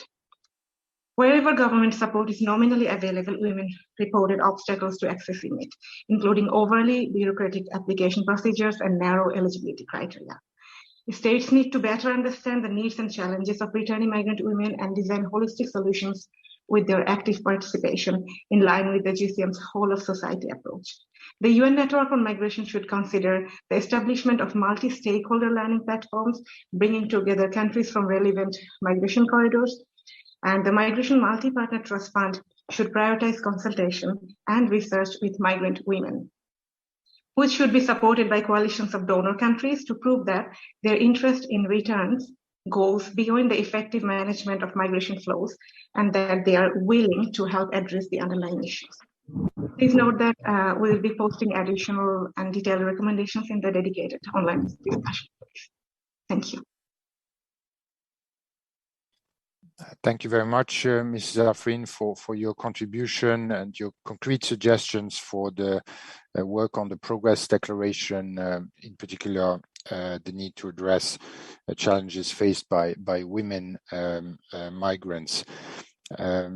Before I give the floor to the next speaker, I've just been informed that in about 5 to 6 minutes time, unfortunately, we will not have services from interpreters anymore. So we will have then to switch to English only language regime. I now give the floor to Mrs. Kate Barth, representing the International Center for Not-for-Profit Law. You have the floor. Many thanks, Excellencies. I'll try to speak quickly. As mentioned, I'm Kate Barth. I'm a legal advisor with the International Center for Not-for-Profit Law, which is an organization that works to protect civic space around the world. I want to start by supporting the 12 key ways documents that was mentioned by Colin Raja and several of the other prior speakers. Now, the Secretary General's report names as a key priority the promotion of inclusive societies. And as many of my colleagues here today have already mentioned, key to an inclusive society would be the full participation of migrants and migrant-allied civil society in the policies and the decisions that shape their lives. Although the GCM rests on human rights principles, the compact does not clearly call for the protection of the preconditions necessary to promote inclusive societies, namely full participation of migrants in their communities through safeguarding their rights to association, to assembly, and to expression. Likewise, although the GCM calls for a whole of society approach, it also does not specify that the civic freedoms of civil society organizations that provide services or help amplify migrant voice be protected, which of course is crucial to ensuring inclusive societies and full participation of migrant stakeholders. So we think that this is a gap that the Progress Declaration can fill with clear and concrete recommendations, basically to this effect. Specifically, we'd like to see the Progress Declaration confirming that a prerequisite for the realization of GCM objectives and the achievement of inclusive societies is that migrants can freely exercise their rights to association, assembly, and expression, and that migrant-allied civil society organizations can operate without undue constraint. The declaration should also specify that the successful implementation of the GCM requires state action promoting and protecting the civic freedoms and civic space through both legal and practical measures. In other words, member states should ensure that underlying legal frameworks do not discriminate against migrants looking to exercise their civic freedoms. And member states should pass frameworks that proactively invite migrants to participate in policy and decision-making. Moreover, states should work to eliminate the practical barriers, such as difficulty in accessing information, linguistic or digital barriers, insecure migration statuses, employer blockages, community stigmatization, and of course, discrimination. All of these practical barriers that prevent migrants and migrant allies from full participation and inclusion. I will send fuller comments in writing. So for now, thank you very much for giving me the floor. Thank you very much, Mrs. Bart, for your input, focusing on the rights of the migrants. And I will now give the floor to Mr. Jose Antonio Oropesa. Sir, you have the floor.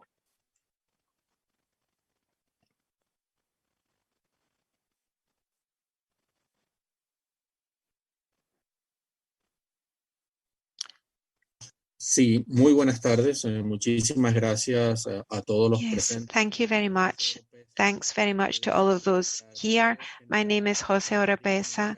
I am General Secretary of the Pan-American Latin American Union for Human Rights. And we represent 25 organizations in 19 countries. And so definitely, we are very grateful to all of the organisers and everyone present for having made our participation in today's session possible. And we'd like to infinitely thank you for this relationship with civil society within the framework of the International Review Forum that's going to take place in May. Now, we would like to bring with us as a particularly important focal point for the revision of the Global Compact, the generation of a more effective mechanism to link people up within social society with different agencies and international orgs.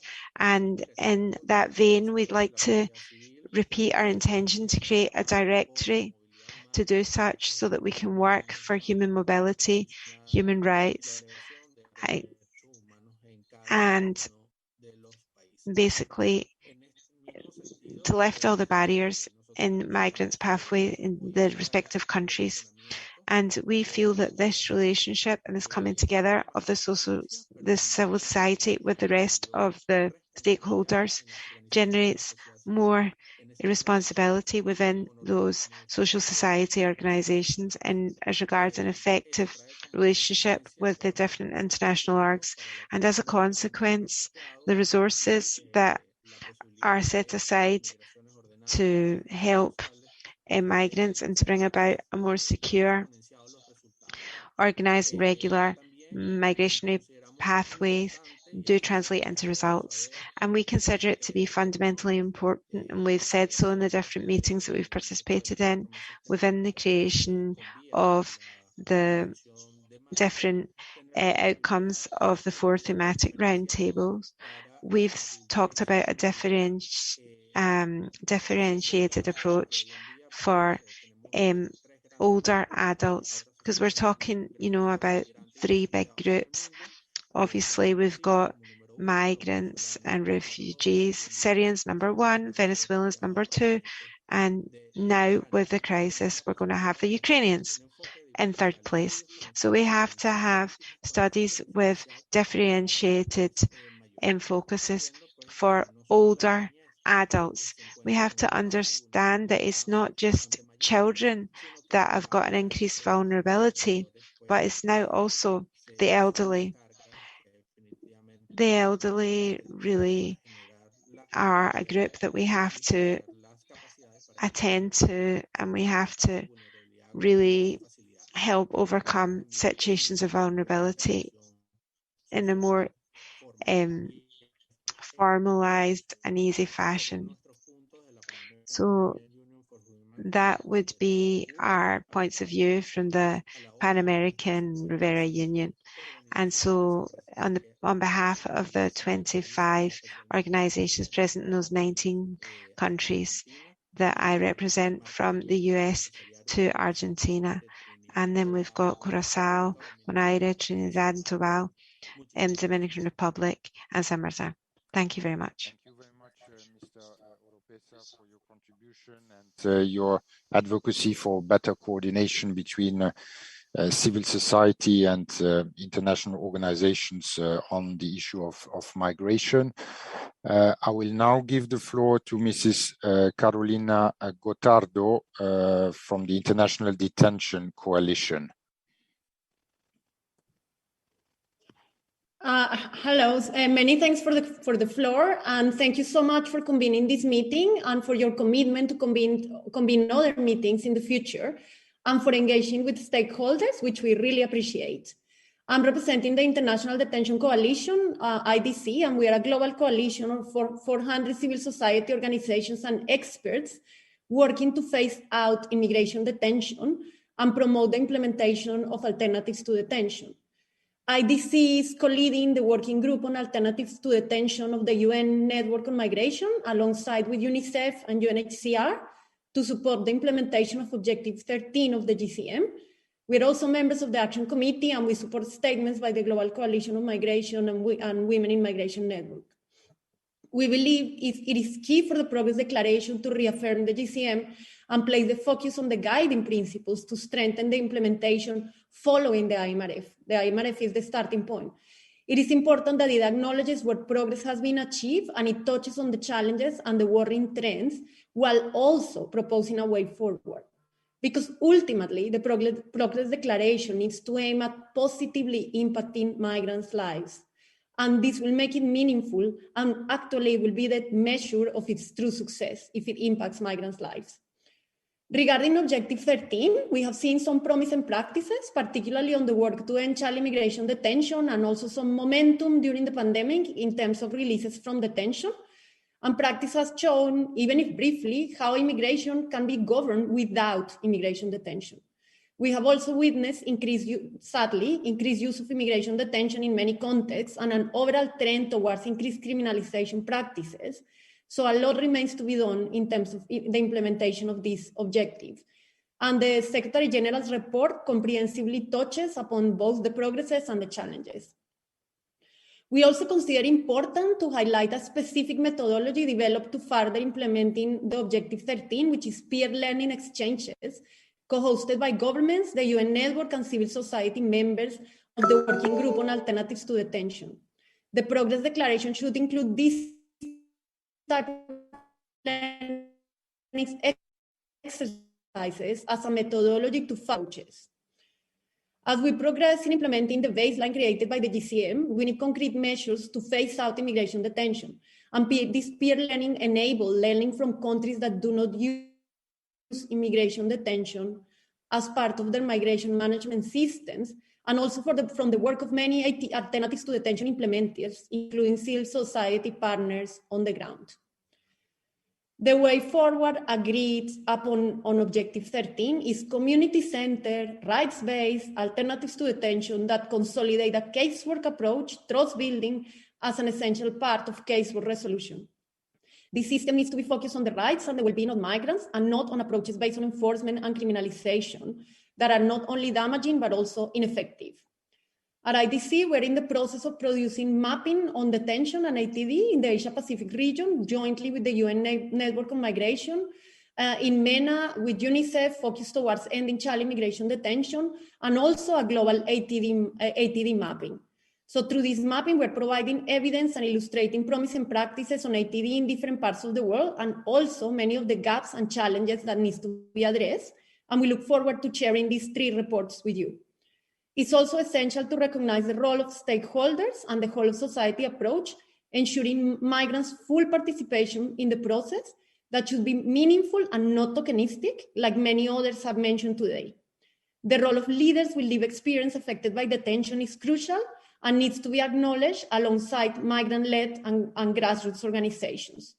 Finally, we just hope to see an agreement in the Progress Declaration to take steps forward towards ending immigration detention, learning from countries that do not use immigration detention, promoting rights-based and community-centered alternatives to detention based on engagement rather than enforcement, and ending child immigration detention as an initial step towards ending immigration detention for all. And many thanks for the floor. Thank you very much, Mrs. Gotardo, for your very comprehensive input related to the detention of migrants. We have 3 speakers left. I will now give the floor to Mrs. Nancy Arellano Suarez, representing CEDRO Project Latin America, reminding that we are now in an English-only mode. Thank you very much. You have the floor, Mrs. Arellano Suarez. Hi,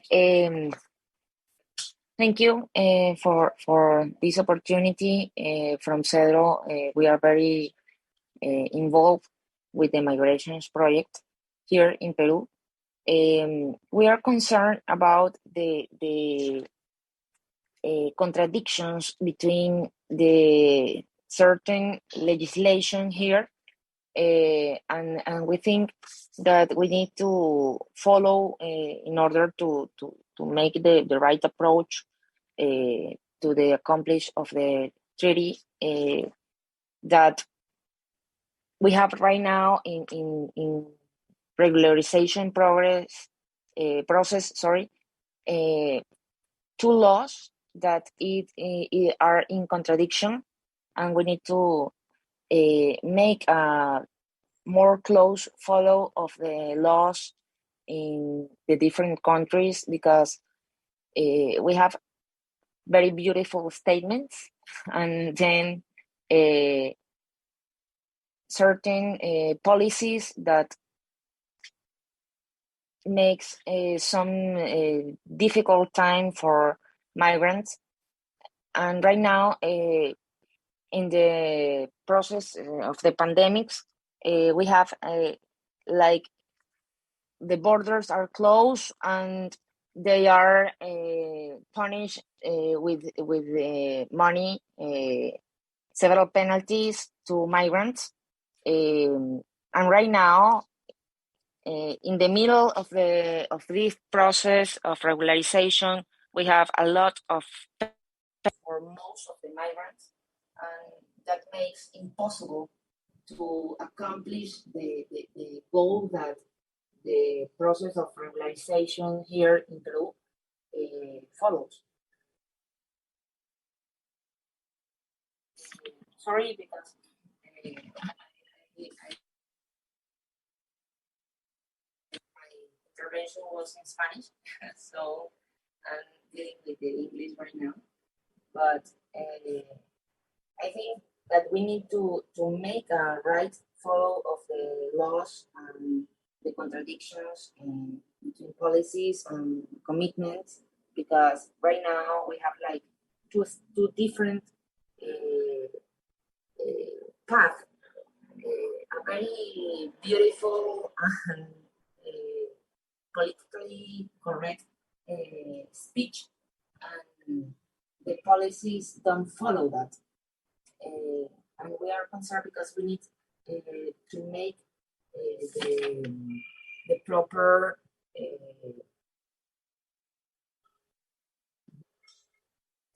examination. And I think the examination is about policies, punctual, and how they need to be in the same way, because we have like this a lot of money and cooperation for the regularization process, and then because the penalties, the money penalties, we have a deregularization process in progress at the same time. And this is very, very concerning, because we talk about 500,000 migrants here in Peru, mostly from Venezuela.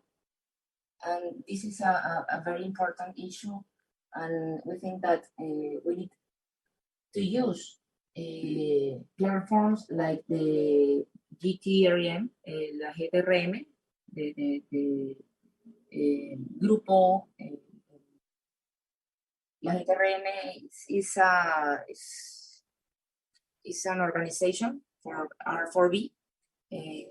Right now here with ACNUR, OIM, and all the United Nations agencies and the civil society and all the implementers. And right now, this is a very, very, very important step because we can approach the protections goals and we can approach to the integration goals if we don't have a logical una coherencia in the process of regularization. Thanks. Thank you very much, and also thank you for making a statement in English. As I said, you can also share your original Spanish intervention with us through the dedicated discussion space. Thank you very much for your contribution from Peru. Well received. I now give the floor to Mr. Mohammed Al-Arada from Kuwait, and thanking you for your patience. You have the floor, Mr. Al-Arada.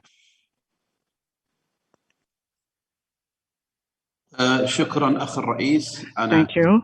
My name is Mohammed Al-Arada. I am the General Secretariat of the General Federation of Workers in Kuwait. I will be brief in order to ensure migration. We need to have an alternative to the kafala system. We need to educate the migrant laborers to the laws and regulations. We need to ensure lobbying and pressure for the implementation of the GCM and to activate the role of international organizations and trade union federations. Also, there is a need to build effective partnerships between labor unions and the different stakeholders, particularly governments, employers, etc. And there is a need also to sign contracts between the Federation of Trade Unions in the receiving countries and the sending countries, like it was the case in Kuwait, where we signed more than 20 agreements or memorandums of understanding. There is also the need to encourage migrant labor, to be part of general trade unions and to be active in the new communities and societies they have integrated. There should be also a focus in the media on changing the narrative as to the role of migrants, that they are actors participating in the development of countries. There should be also strengthening sanctions on traders and all those who are violating human rights. Thank you for your kind attention.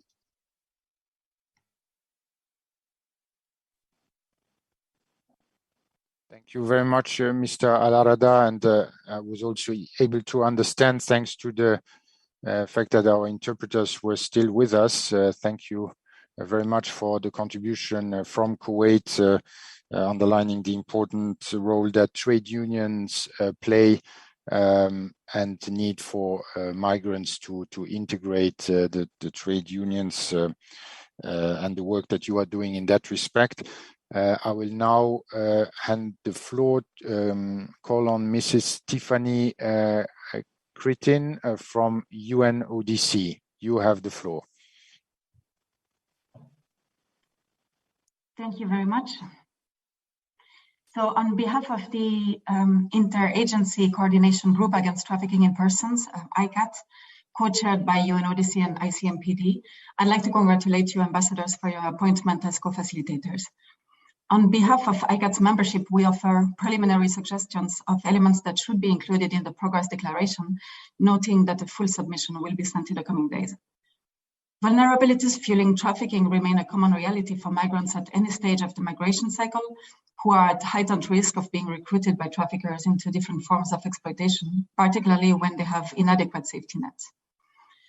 Identification and referral of trafficking victims in migration flows are pivotal, especially as migrants traveling irregularly often fear detention or deportation, and therefore do not report abuses to the authorities in transit and destination countries. As a result, impunity prevails. ICAT therefore draws attention to the following 4 areas for inclusion in the declaration. First, strengthen access to justice for migrant victims of crime, including trafficking, irrespective of their migration status, by, for example, providing legal aid and language support, and the possibility for migrant victims of trafficking to remain in countries of transit or destination.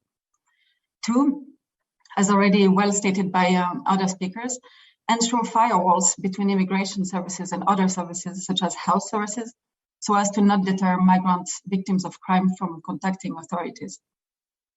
3, decriminalize the provision of humanitarian aid to smuggled migrants and refugees. Criminalizing humanitarian actors affects search and rescue operations and hinders early detection, rescue, assistance, and protection of people on the move, including victims of trafficking. 4, expand pathways for safe, orderly, and regular migration to prevent trafficking and other violations and abuses. And 5, support safe return, long-term rehabilitation and reintegration of trafficking survivors, providing them with real opportunities to build skills. So finally, kindly note that UNODC will also submit a statement in writing directly on the platform of the organization's priorities. Thank you very much. Thank you very much, Mrs. Kritin, for your contribution on behalf of ICAT, UNODC, and also for sharing later also your contribution in writing. Thank you very much for all the participants. We have heard from 41 speakers, if we have counted correctly. I really welcome this good participation from stakeholders. And I now hand the floor back to my dear colleague, Ambassador Fatima Rabab. You have the floor. Thank you. Thank you very much, Olivia. Thank you. It was indeed a very, very good meeting. Distinguished colleagues, on behalf of Ambassador Mays and myself, I once again thank you all for your active participation and